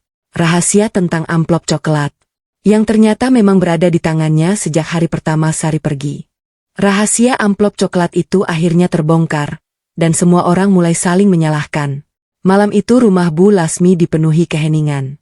Tidak ada suara televisi, tidak ada tawa, tidak ada obrolan seperti biasanya. Semua orang sibuk dengan pikirannya masing-masing. Buku catatan keuangan milikku masih tergeletak di atas meja. Puluhan kwitansi pembayaran juga masih berserakan. Setiap lembar kertas itu menjadi saksi bahwa selama bertahun-tahun aku diam-diam menjaga rumah itu tetap berdiri. Kini, saat aku sudah pergi, baru mereka mengetahui semuanya. Hendra masih duduk memandangi buku itu. Matanya sembab. Tangannya sesekali mengusap wajah yang penuh air mata. Ia membaca kembali satu kalimat yang kutulis beberapa bulan sebelumnya. Kalau suatu hari aku benar-benar lelah, semoga Allah tetap menjaga keluarga ini meski tanpa aku. Kalimat itu membuat dadanya semakin sesak. Aku ini suami macam apa? Gumamnya lirih. Selama 12 tahun aku selalu berada di sampingnya. Namun ia tidak pernah benar-benar melihat perjuanganku. Ia terlalu sibuk menjadi anak yang berbakti. Sampai lupa menjadi suami yang melindungi istrinya. Tiba-tiba Hendra teringat sesuatu. Ia mengangkat kepalanya lalu menatap Rina. Rina. Iya, Mas. Kamu masih ingat waktu Sari kehilangan amplop coklat? Wajah Rina langsung berubah. Tahu. Kamu yang terakhir dilihat keluar dari kamar Sari. Ruangan langsung sunyi. Bu Lasmi ikut menoleh. Bimo dan Denny saling pandang. Rina tertawa kecil, berusaha terlihat tenang. Mas masih mikirin itu? Kan aku sudah bilang bukan amplop Mbak Sari. Hendra berdiri, tatapannya tajam. Kalau memang bukan, kenapa wajahmu pucat? Rina langsung menelan ludah. Aku nggak pucat. Kamu bohong. Suara Hendra mulai meninggi. Untuk pertama kalinya, adik-adiknya melihat Hendra marah seperti itu. Bu Lasmi mencoba menenangkan keadaan. Sudahlah. Nggak usah dibahas lagi. Namun Hendra justru semakin curiga. Kenapa nggak usah dibahas? Karena sudah lewat. Jawab Bu Lasmi cepat. Hendra menggeleng. Enggak. Justru sekarang semuanya harus jelas. Ia kembali menatap Rina. Jawab jujur. Amplop itu ada di mana? Rina mulai berkeringat. Tangannya saling menggenggam. Aku? Belum sempat melanjutkan, ponselnya berdering. Ia buru-buru melihat layar, lalu langsung mematikannya. Gerakannya terlalu cepat, terlalu mencurigakan. Hendra langsung meraih ponsel itu. "Mas, jangan." Rina mencoba merebutnya, namun terlambat. Di layar masih terlihat sebuah pesan yang belum sempat ditutup. "Rin, uang Mbak Sari yang kemarin jangan lupa balikin sebelum ketahuan." Jantung Hendra langsung berdegup kencang. Ia membaca pesan itu sekali lagi, lalu perlahan mengangkat wajah. "Jadi, benar kamu yang ambil?" Air mata Rina langsung jatuh. Ia terduduk di lantai. Aku cuma pinjam, Mas." "Pinjam?" Hendra hampir tidak percaya. "Kenapa nggak bilang?" "Aku takut." "Tapi uang itu habis." "Habis buat apa?" Rina menangis semakin keras. "Buat nutup utang pinjaman online." Ruangan langsung hening. Tidak ada yang menyangka jawaban itu. "Apa?" teriak Bu Lasmi. "Kamu punya utang?" Rina mengangguk sambil menangis. "Aku malu bilang. Makanya aku ambil uang Mbak Sari. Aku pikir nanti bisa aku ganti." Hendra menutup wajahnya. Dadanya terasa sesak. Berarti benar. Sari tidak pernah salah. Ia memang kehilangan uangnya. Dan orang yang mengambilnya adalah adiknya sendiri. Lebih menyakitkan lagi, saat itu Sari justru dituduh ceroboh. Bahkan dianggap membuat fitnah. Padahal ia hanya ingin mencari uangnya sendiri. Belum selesai rasa kecewa itu, Pak Joko yang masih berada di ruang tamu berkata pelan. "Sebenarnya, saya juga mau cerita satu hal lagi." Semua mata langsung menoleh. "Saya pernah beberapa kali lihat Bu Sari bayar utang warung. Padahal waktu itu saya dengar Bu Lasmi bilang ke tetangga kalau semua biaya rumah ditanggung Hendra." Bu Lasmi langsung menunduk. Pipinya mulai basah oleh air mata. Pak Joko melanjutkan. "Saya diam karena itu urusan keluarga. Tapi sekarang saya rasa semuanya memang harus tahu." Hendra mengepalkan tangan. Ia mulai sadar. Bukan hanya dirinya yang dibohongi. Tetangga pun selama ini menerima cerita yang tidak benar. Malam semakin larut. Satu persatu anggota keluarga masuk ke kamar dengan wajah penuh penyesalan. Tidak ada lagi yang mampu membela diri. Tidak ada lagi yang berani menyalahkan Sari. Karena semua bukti mengarah pada satu kenyataan. Selama ini, wanita yang paling sering dihina justru menjadi orang yang paling banyak berkorban. Di sisi lain, aku sedang membantu Maya menyusun beberapa baju pesanan pelanggan. Saat sedang melipat kain, Maya berkata, "Sari." "Iya? Besok aku mau mengenalkan kamu sama pemilik butik." Aku mengangkat kepala. "Untuk apa?" "Dia lagi cari orang yang bisa jadi kepala bagian jahit." Aku langsung terdiam. "Kalau cocok. Gajinya jauh lebih besar daripada penghasilanmu sekarang." Dadaku berdebar. Selama ini aku selalu menunda mimpiku demi keluarga suami. Kini, kesempatan itu datang ketika aku sudah tidak lagi tinggal bersama mereka. Aku tersenyum kecil. Mungkin, Allah benar-benar sedang membuka jalan baru untuk hidupku. Namun aku belum tahu, keesokan harinya Hendra akan menemukan satu rahasia yang jauh lebih besar. Rahasia yang selama ini sengaja kusimpan rapat. Rahasia tentang rekening tabungan atas namaku, yang ternyata selama bertahun-tahun justru menjadi penyelamat seluruh keluarga mereka. Rekening rahasia yang selama ini menyelamatkan keluarga mereka. Pagi itu Hendra tidak berangkat kerja. Untuk pertama kalinya sejak menikah denganku, ia meminta izin kepada atasannya. Semalaman ia tidak bisa tidur. Buku catatan keuanganku masih berada di atas meja. Semakin dibaca, semakin besar rasa bersalah yang memenuhi dadanya. Ia baru sadar bahwa selama ini ia mengenal istrinya hanya sebagai wanita yang pendiam. Padahal di balik diam itu, aku memikul beban seluruh keluarga. Saat hendak merapikan lemari kamar kami, Hendra menemukan sebuah map biru tua yang terselip di balik tumpukan pakaian. Map itu sudah cukup usang. Sepertinya sudah lama tidak dibuka. Awalnya ia ingin mengembalikannya ke tempat semula. Namun sebuah tulisan kecil di sampulnya membuat langkahnya terhenti. Dokumen keuangan pribadi. Hendra membuka map itu perlahan. Di dalamnya terdapat beberapa buku tabungan, slip transfer, dan bukti setoran tunai. Ia mengernyit. Ini apa? Semakin lama ia membuka satu persatu dokumen itu, wajahnya semakin pucat. Setiap bulan ada setoran hasil jahitan. Ada pembayaran dari pelanggan. Ada honor membantu butik tempatku bekerja paruh waktu. Jumlahnya memang tidak besar. namun selalu rutin. Dan hampir seluruh uang yang masuk beberapa hari kemudian keluar lagi untuk membayar kebutuhan rumah. Hendra membaca mutasi rekening itu sampai tangannya gemetar. Ada pembayaran listrik, ada pembayaran air, ada pembelian sembako, ada transfer ke rekening warung, ada pembayaran uang sekolah Nisa, ada biaya berobat Bu Lasmi. Semua berasal dari rekeningku. Air mata Hendra kembali jatuh. Ya Allah! Selama ini Sari kerja sekeras ini? Ia terduduk di lantai. Tangannya tidak berhenti gemetar. Selama ini ia mengira aku hanya menjahit sesekali. Ternyata aku menerima pekerjaan hampir setiap hari. Bahkan beberapa transaksi dilakukan lewat tengah malam. Artinya, saat semua orang tidur nyenyak, aku masih bekerja demi menutup kebutuhan keluarga. Saat Hendra masih memegang buku tabungan itu, Bu Lasmi masuk ke kamar. Hendra? Iya, Bu. Apalagi yang kamu lihat? Tanpa berkata apa-apa, Hendra menyerahkan buku tabungan itu. Bu Lasmi membukanya, dan wajahnya langsung berubah. Beliau mengenali buku itu, karena sebenarnya, beliau pernah melihatnya beberapa tahun lalu. Namun waktu itu beliau memilih berpura-pura tidak tahu. Astagfirullah, gumamnya lirih. Ibu tahu buku ini? Tanya Hendra. Bu Lasmi menutup matanya, lalu perlahan mengangguk. Iya. Hendra langsung berdiri. Ibu tahu? Ibu tahu Sari punya tabungan sendiri? Iya. Ibu juga tahu dia sering ambil uang dari sini buat rumah? Tangis Bu Lasmi pecah. Iya. Jawaban itu membuat Hendra mundur beberapa langkah. Dadanya terasa sangat sesak. Ibu kenapa? Kenapa ibu diam saja selama ini? Bu Lasmi menangis semakin keras. Ibu pikir itu memang kewajibannya sebagai istri. Kalimat itu membuat Hendra menggeleng pelan. Tidak, Bu.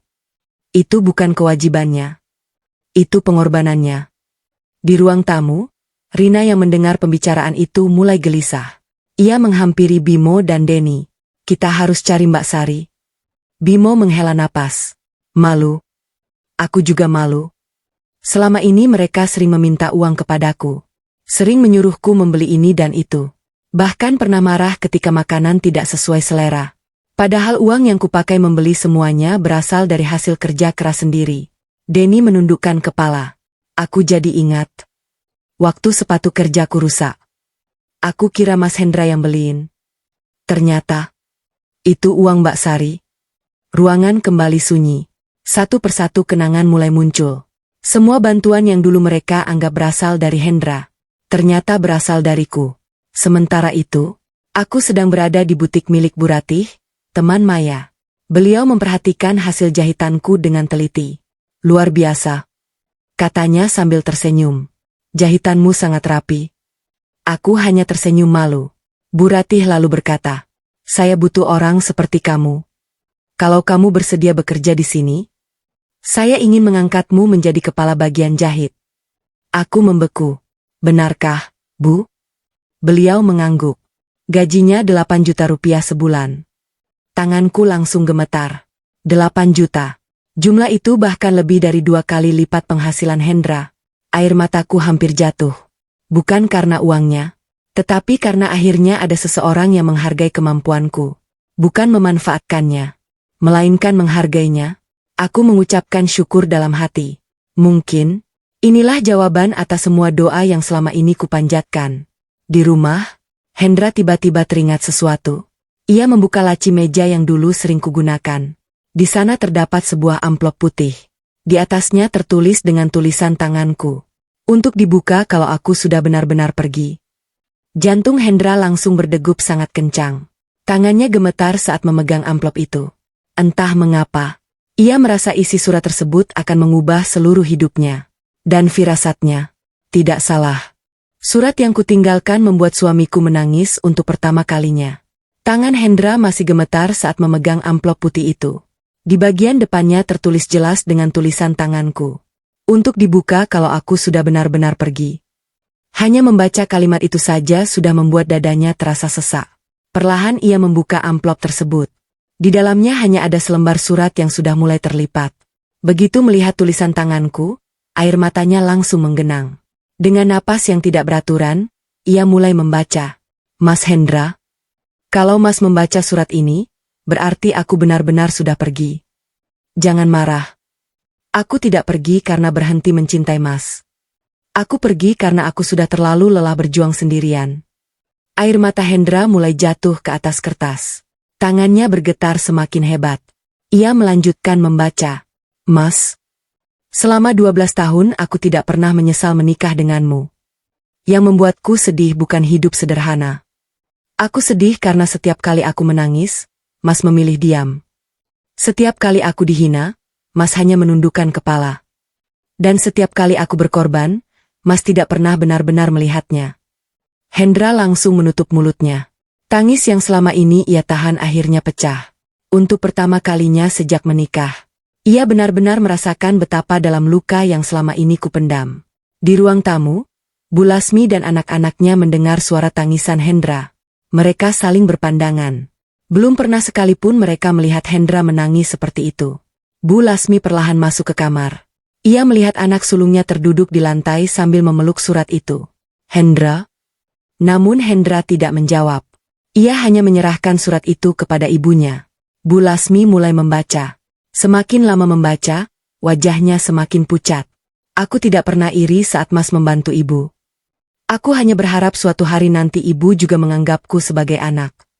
Air mata Bu Lasmi mulai jatuh. Ia melanjutkan membaca.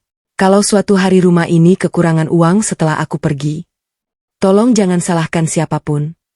Karena selama ini aku memang sengaja menutupi semua kekurangan itu agar Mas tidak semakin terbebani. Tangisan Bu Lasmi semakin keras. Rina yang berdiri di belakang ikut membaca surat itu. Tangannya mulai gemetar. Sementara Bimo dan Denny hanya bisa menundukkan kepala. Mereka tidak menyangka. Selama ini aku bukan hanya membantu. Aku sengaja menyembunyikan semua pengorbananku agar harga diri Hendra tetap terjaga. Beberapa saat kemudian Hendra berdiri. Matanya merah. Wajahnya penuh penyesalan. Aku harus menemui Sari.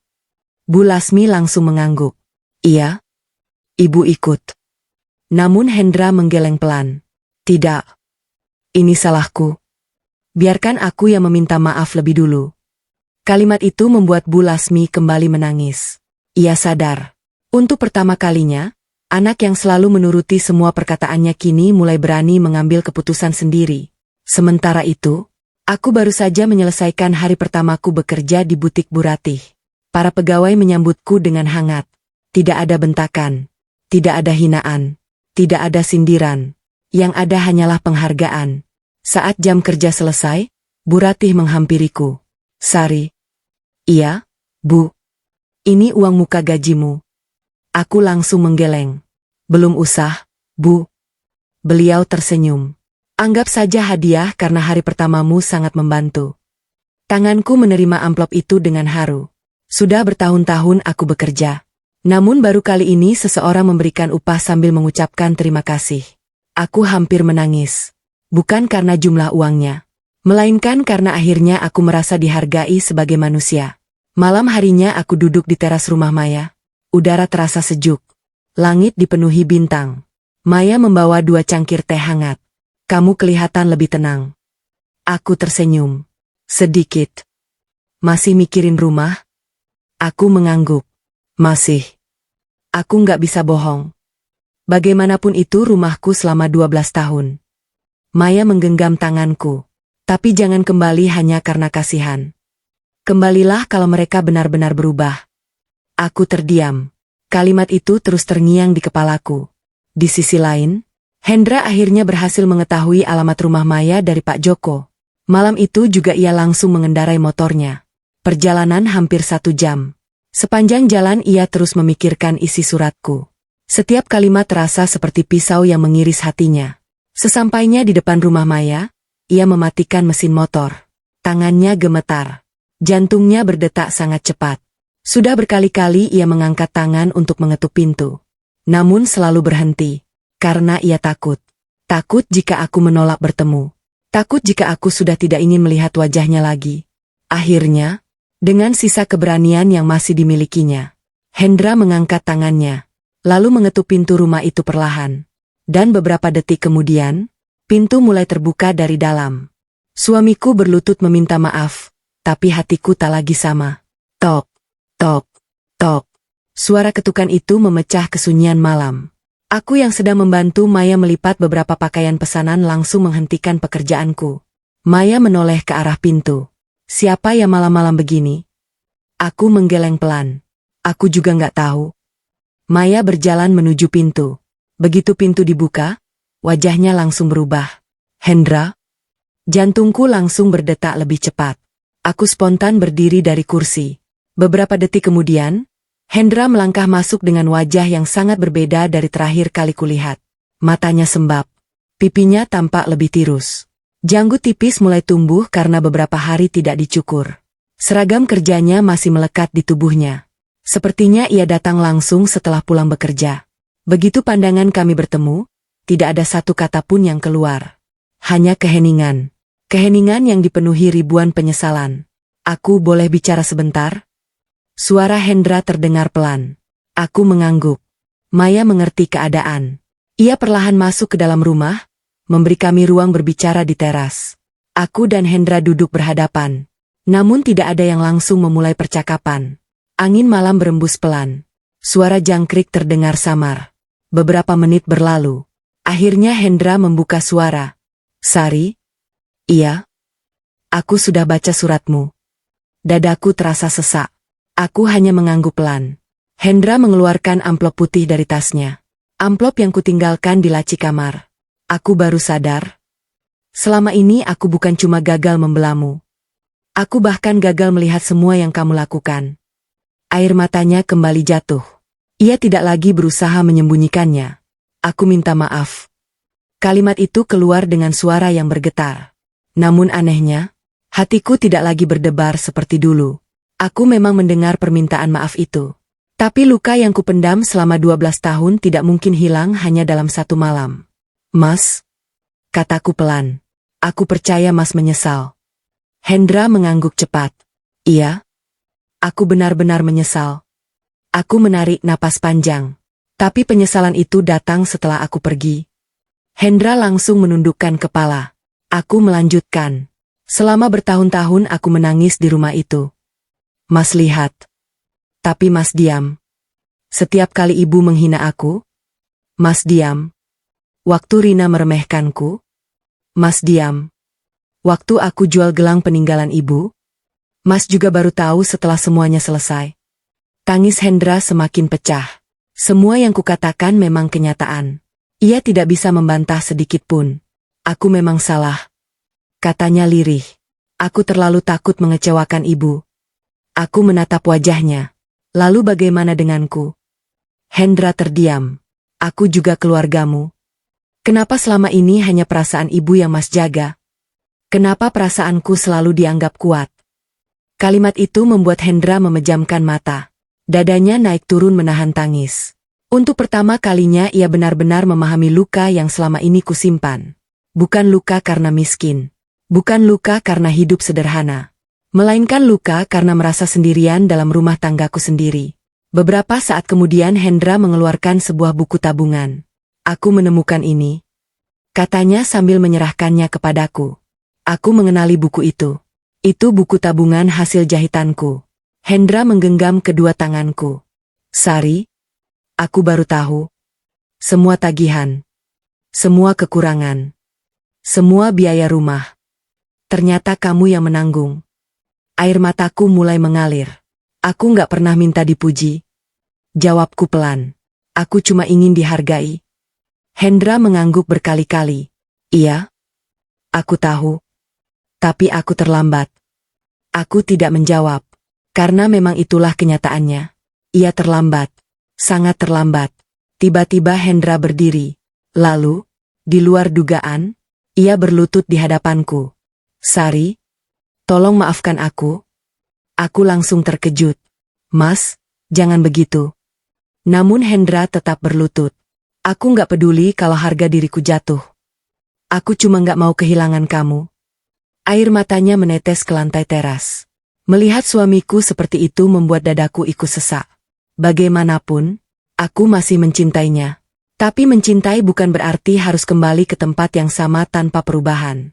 Aku membantu Hendra berdiri, lalu berkata dengan tenang.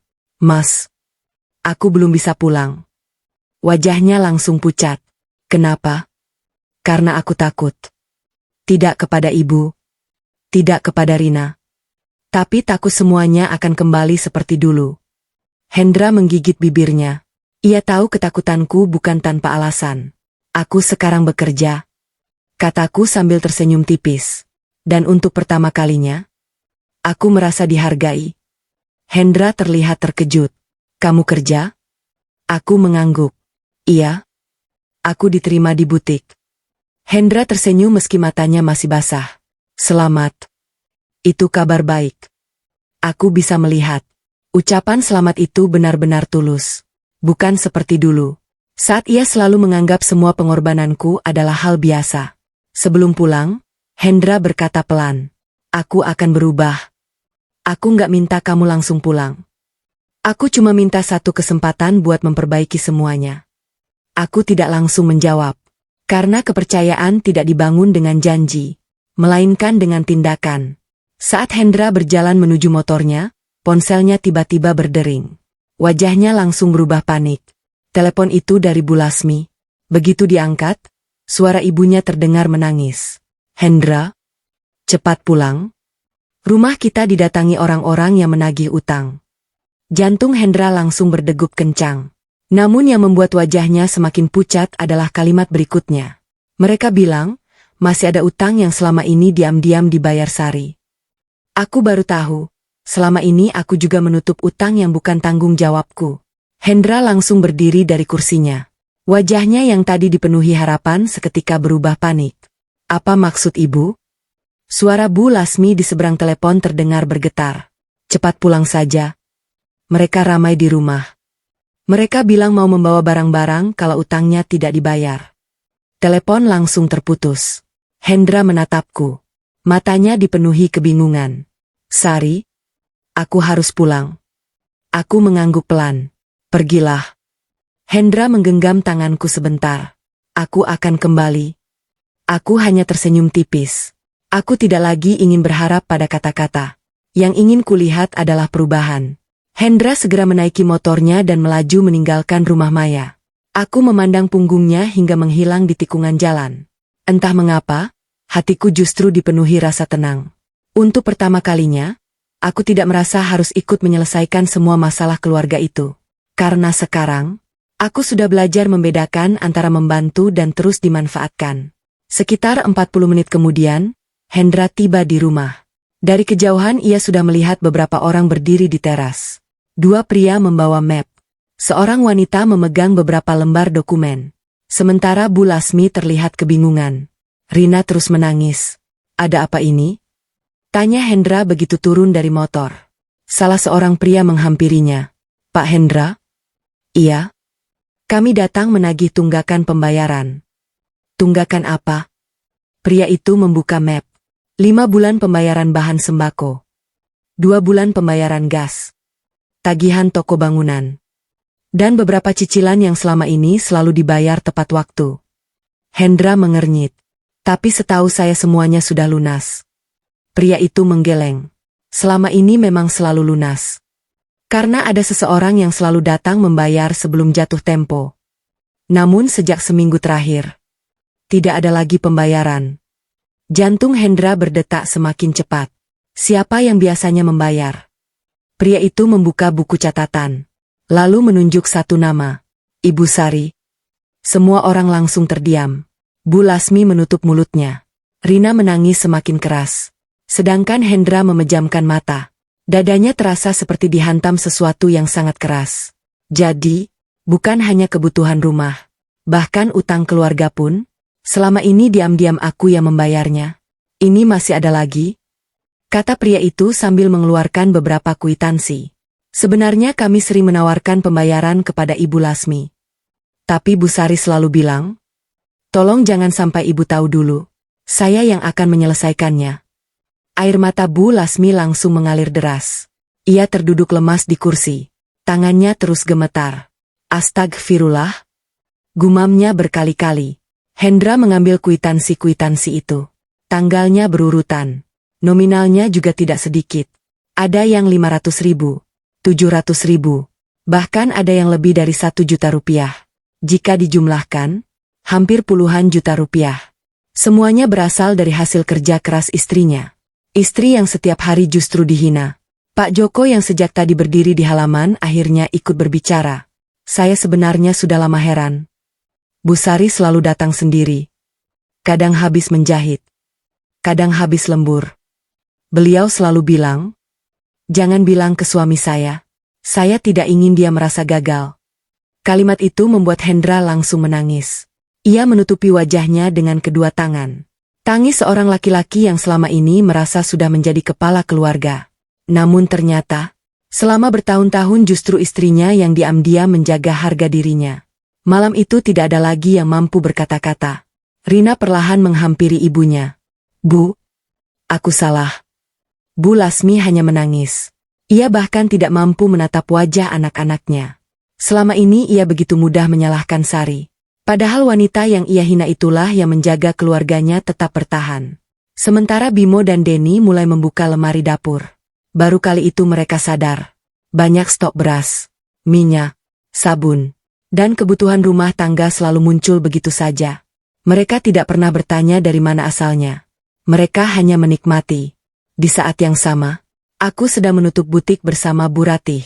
Beliau menghampiriku sambil tersenyum. "Sari." "Iya, Bu. Minggu depan ada rapat dengan seluruh karyawan. Saya ingin memperkenalkanmu secara resmi sebagai kepala bagian jahit." Aku terkejut. "Secepat itu?" Bu Ratih tersenyum hangat. "Saya percaya kemampuanmu." Kalimat sederhana itu membuat mataku berkaca-kaca. Sudah bertahun-tahun aku bekerja keras. Namun baru sekarang ada seseorang yang percaya kepadaku tanpa memanfaatkanku. Aku mengucapkan syukur dalam hati. Mungkin inilah awal kehidupan yang baru. Namun aku belum tahu. Di rumah lama, Bu Lasmi akhirnya mengambil keputusan yang tidak pernah ia bayangkan sebelumnya. Dengan suara penuh penyesalan, ia berkata kepada seluruh anak-anaknya, "Besok kita semua datang menemui Sari. Kali ini, bukan untuk menyuruhnya pulang, tapi untuk meminta maaf. Aku kembali, tapi bukan lagi sebagai menantu yang bisa mereka injak." Pagi itu aku baru saja membuka pintu butik. Udara masih terasa sejuk. Beberapa karyawan mulai berdatangan sambil menyapaku dengan ramah. "Selamat pagi, Bu Sari." Aku membalas senyum mereka. "Selamat pagi." Baru beberapa hari bekerja di tempat itu, tetapi aku sudah merasakan sesuatu yang selama ini tidak pernah kurasakan. Penghargaan. Tidak ada bentakan. Tidak ada hinaan. Tidak ada yang menganggapku beban. Setiap hasil kerjaku dihargai. Setiap pendapatku didengarkan. Perasaan itu membuatku kembali percaya bahwa aku masih berharga. Saat sedang memeriksa hasil jahitan, ponselku berdering. Nama Maya muncul di layar. "Sari?" "Iya, Mei." "Ada tamu." "Tamu?" "Iya." Mereka semua datang. Dadaku langsung berdebar. "Siapa?" Maya menarik napas pelan. "Hendra. Ibu mertuamu. Rina. Dan adik-adik Hendra." Aku langsung terdiam. Aku sudah menduga hari itu akan datang. Hanya saja, aku tidak menyangka mereka datang bersama-sama. Bu Ratih yang melihat wajahku berubah langsung mendekat. "Semuanya baik-baik saja?" Aku tersenyum tipis. Sepertinya aku harus menyelesaikan urusan yang sudah terlalu lama tertunda. Beliau mengangguk. "Pergilah. Kalau memang harus dihadapi, hadapi dengan tenang." Aku mengucapkan terima kasih, lalu pamit. Sesampainya di rumah Maya, aku melihat mereka sudah menunggu di teras. Hendra berdiri paling depan. Wajahnya jauh lebih pucat daripada terakhir kali kami bertemu. Di belakangnya ada Bu Lasmi, wanita yang dulu selalu berdiri paling depan saat menghina aku. Kini beliau berdiri dengan kepala tertunduk. Rina juga terlihat menangis. Begitu melihatku turun dari motor, tidak ada seorang pun yang berani berbicara. Aku melangkah pelan. Berhenti sekitar 2 meter di depan mereka. "Assalamualaikum." Sapaku pelan. "Waalaikumsalam." Jawaban mereka terdengar lirih. Hendra melangkah maju. "Sari, aku tahu aku tidak pantas meminta apapun. Tapi izinkan kami bicara." Aku mengangguk. "Silakan." Belum sempat Hendra berbicara lagi, Bu Lasmi tiba-tiba maju. Hal yang sama sekali tidak pernah kubayangkan terjadi. Beliau menggenggam kedua tanganku. Lalu, perlahan berlutut di hadapanku. Aku langsung terkejut. Bu, jangan. Namun Bu Lasmi menggeleng. Tidak. Ibu harus melakukan ini. Air matanya mengalir deras. Ibu sudah terlalu banyak menyakitimu. Ibu sudah terlalu banyak mengambil pengorbananmu. Ibu bahkan membiarkan orang lain menganggapmu benalu. Tangisku mulai pecah. Selama 12 tahun. Inilah pertama kalinya beliau mengakui semua kesalahannya. Sari. Suara Bu Lasmi semakin bergetar. Ibu tidak meminta kamu langsung memaafkan. Ibu juga tidak meminta kamu langsung pulang. Ibu hanya ingin kamu tahu. Ibu benar-benar menyesal. Beliau menangis sesenggukan. Rina ikut mendekat. Mbak. Aku juga minta maaf. Aku yang ambil amplop itu. Aku yang bohong. Aku yang bikin Mbak semakin menderita. Tangisnya semakin keras. Aku sudah mengembalikan semua uang yang masih tersisa. Aku akan bekerja untuk mengganti sisanya. Aku menatap wajah Rina. Untuk pertama kalinya, aku melihat penyesalan yang benar-benar tulus. Bimo melangkah maju. Maaf, Mbak. Selama ini aku cuma bisa minta. Denny ikut berkata. Aku malu. Aku baru sadar kalau sepatu kerjaku dulu ternyata dibeli dari uang Mbak. Nisa yang sejak tadi diam akhirnya memelukku. Sambil menangis ia berkata. Kuliahku hampir berhenti kalau bukan karena Mbak. Maaf. Suasana berubah menjadi sangat haru. Tangisan terdengar di mana-mana. Maya yang berdiri di pintu rumah ikut mengusap air mata. Hendra kemudian mengeluarkan sebuah map. Aku bawa sesuatu. Ia menyerahkannya kepadaku. Aku membukanya perlahan. Isinya membuatku terdiam. Seluruh kwitansi utang keluarga. Semuanya sudah diberi cap lunas. Aku mengangkat kepala. Ini? Hendra tersenyum tipis. Aku jual motor. Jantungku langsung berdegup. Mas? Aku juga ambil kerja lembur. Bimo sudah mulai bekerja tetap. Denny juga. Rina menjual motornya untuk mengganti uangmu. Kami sepakat. Mulai hari ini tidak akan lagi hidup bergantung pada satu orang. Air mataku kembali mengalir.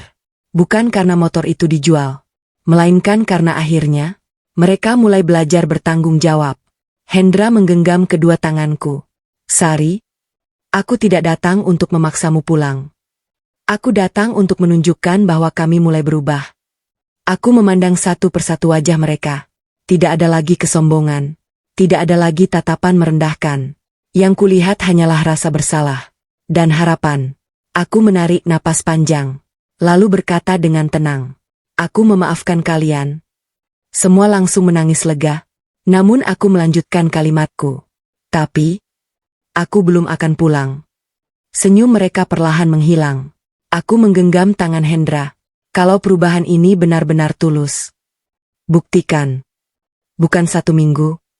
Bukan 1 bulan. Tapi jadikan perubahan ini sebagai cara hidup.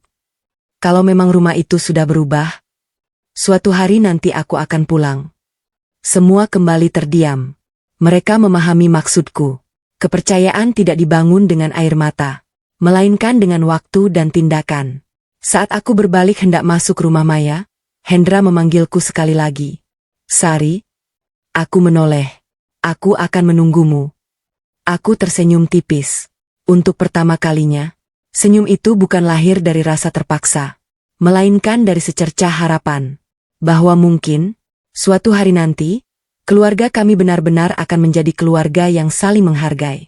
6 bulan kemudian, Karma datang dan mereka akhirnya belajar menghargai pengorbanan. 6 bulan berlalu sejak hari itu.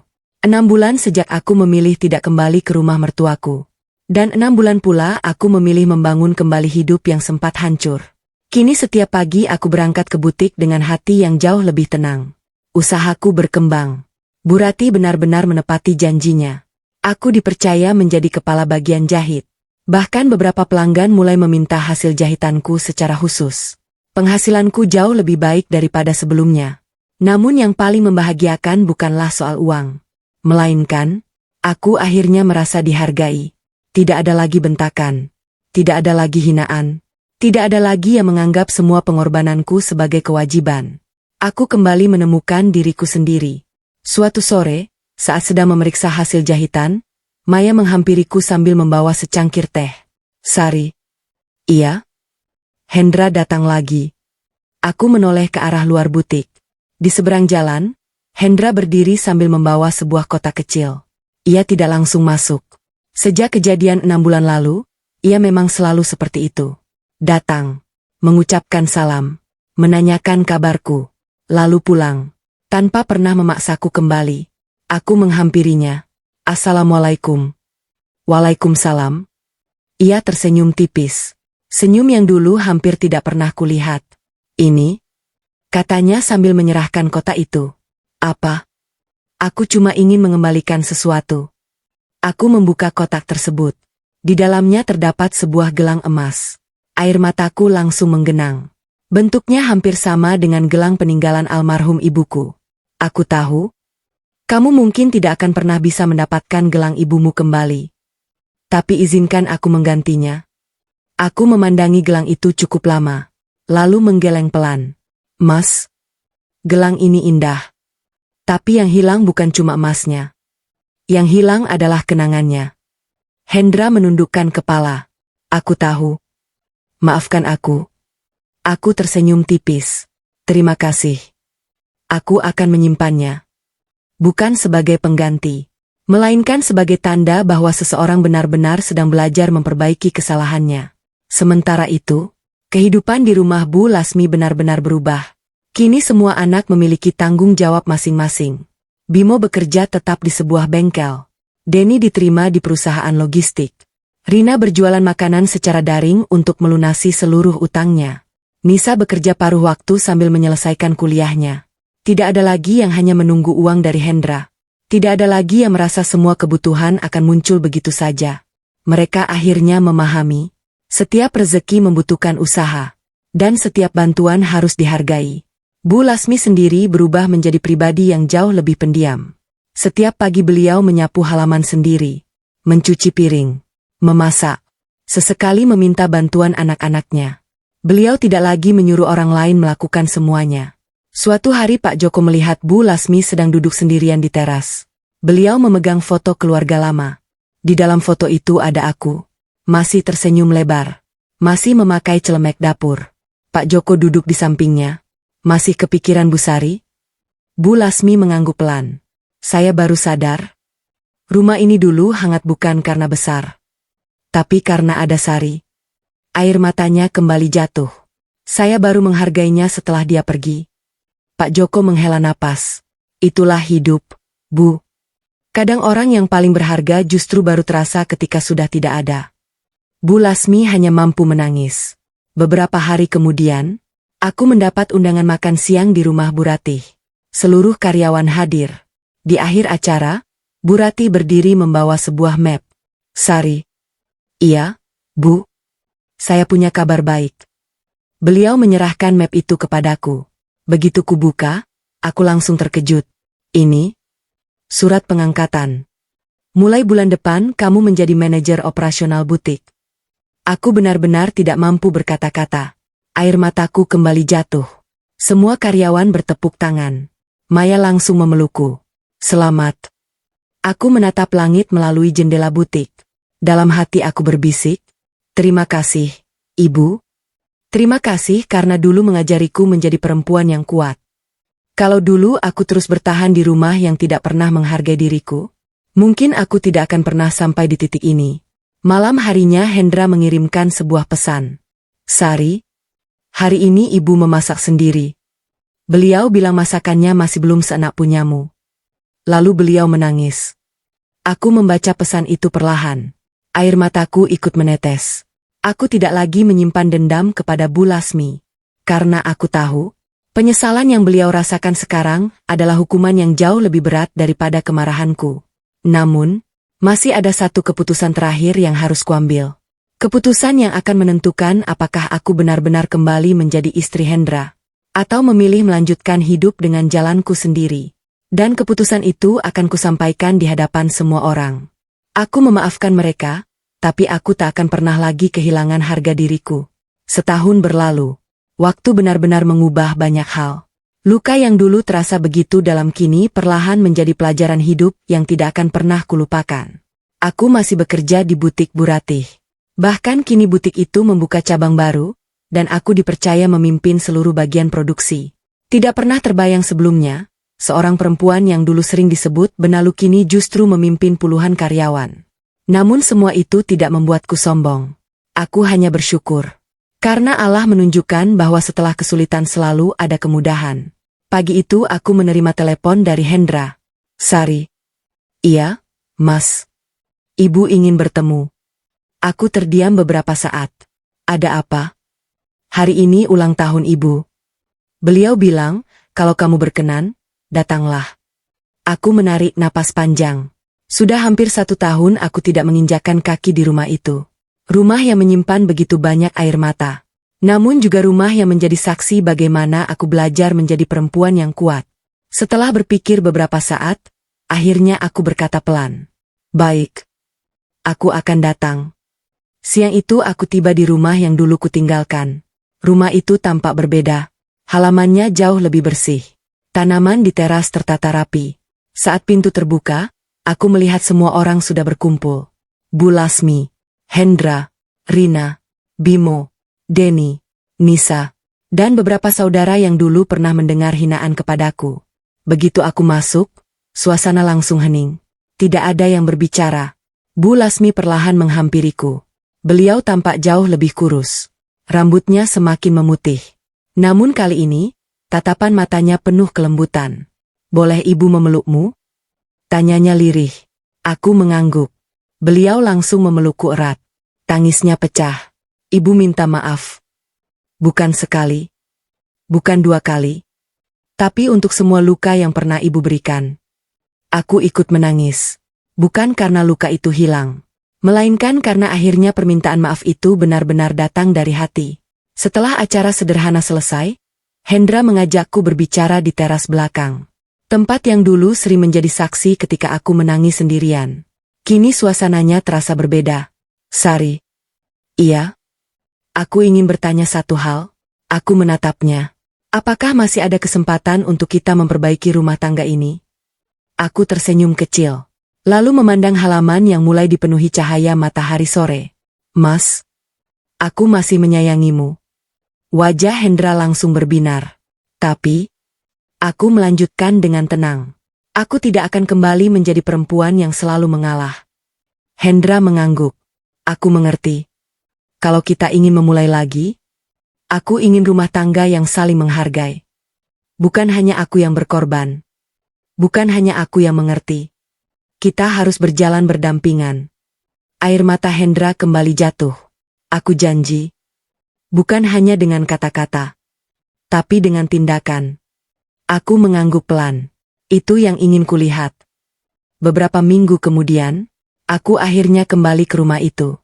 Namun kali ini bukan sebagai perempuan yang bisa disuruh-suruh. Bukan sebagai menantu yang dianggap pembantu. Melainkan sebagai anggota keluarga yang dihormati. Bu Lasmi tidak pernah lagi menyuruhku mengerjakan semuanya sendirian. Beliau justru sering berkata, Sari, istirahat dulu. Nanti ibu yang cuci piring. Rina juga berubah. Ia kini memiliki usaha kecil yang mulai berkembang. Setiap kali bertemu denganku, ia selalu mengucapkan terima kasih karena telah memaafkannya. Bimo dan Denny tak lagi meminta uang. Mereka justru sering membantu Hendra memperbaiki rumah. Sedangkan Nisa berhasil lulus kuliah.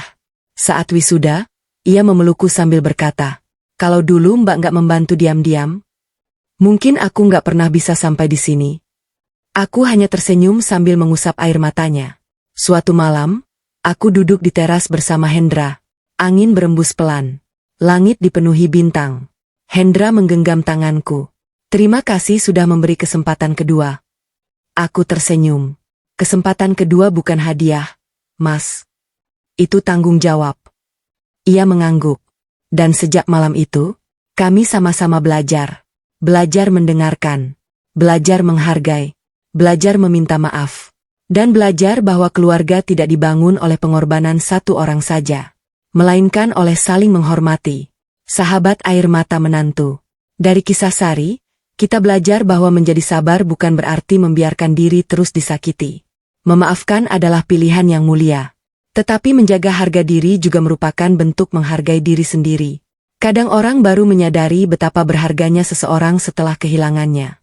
Karena itu, jangan menunggu penyesalan datang. Hargailah pasangan, keluarga, dan orang-orang yang selalu berjuang untuk kita selagi mereka masih ada. Kalau kalian jadi Sari, apakah kalian akan kembali menerima Hendra? Atau memilih memulai hidup baru? Tulis pendapat kalian di kolom komentar. Jangan lupa bantu like, subscribe, dan aktifkan lonceng notifikasi agar tidak ketinggalan kisah-kisah drama keluarga penuh emosi lainnya di channel Air Mata Menantu 2. Terima kasih sudah menemani cerita ini dari awal hingga akhir. Sampai bertemu di kisah berikutnya.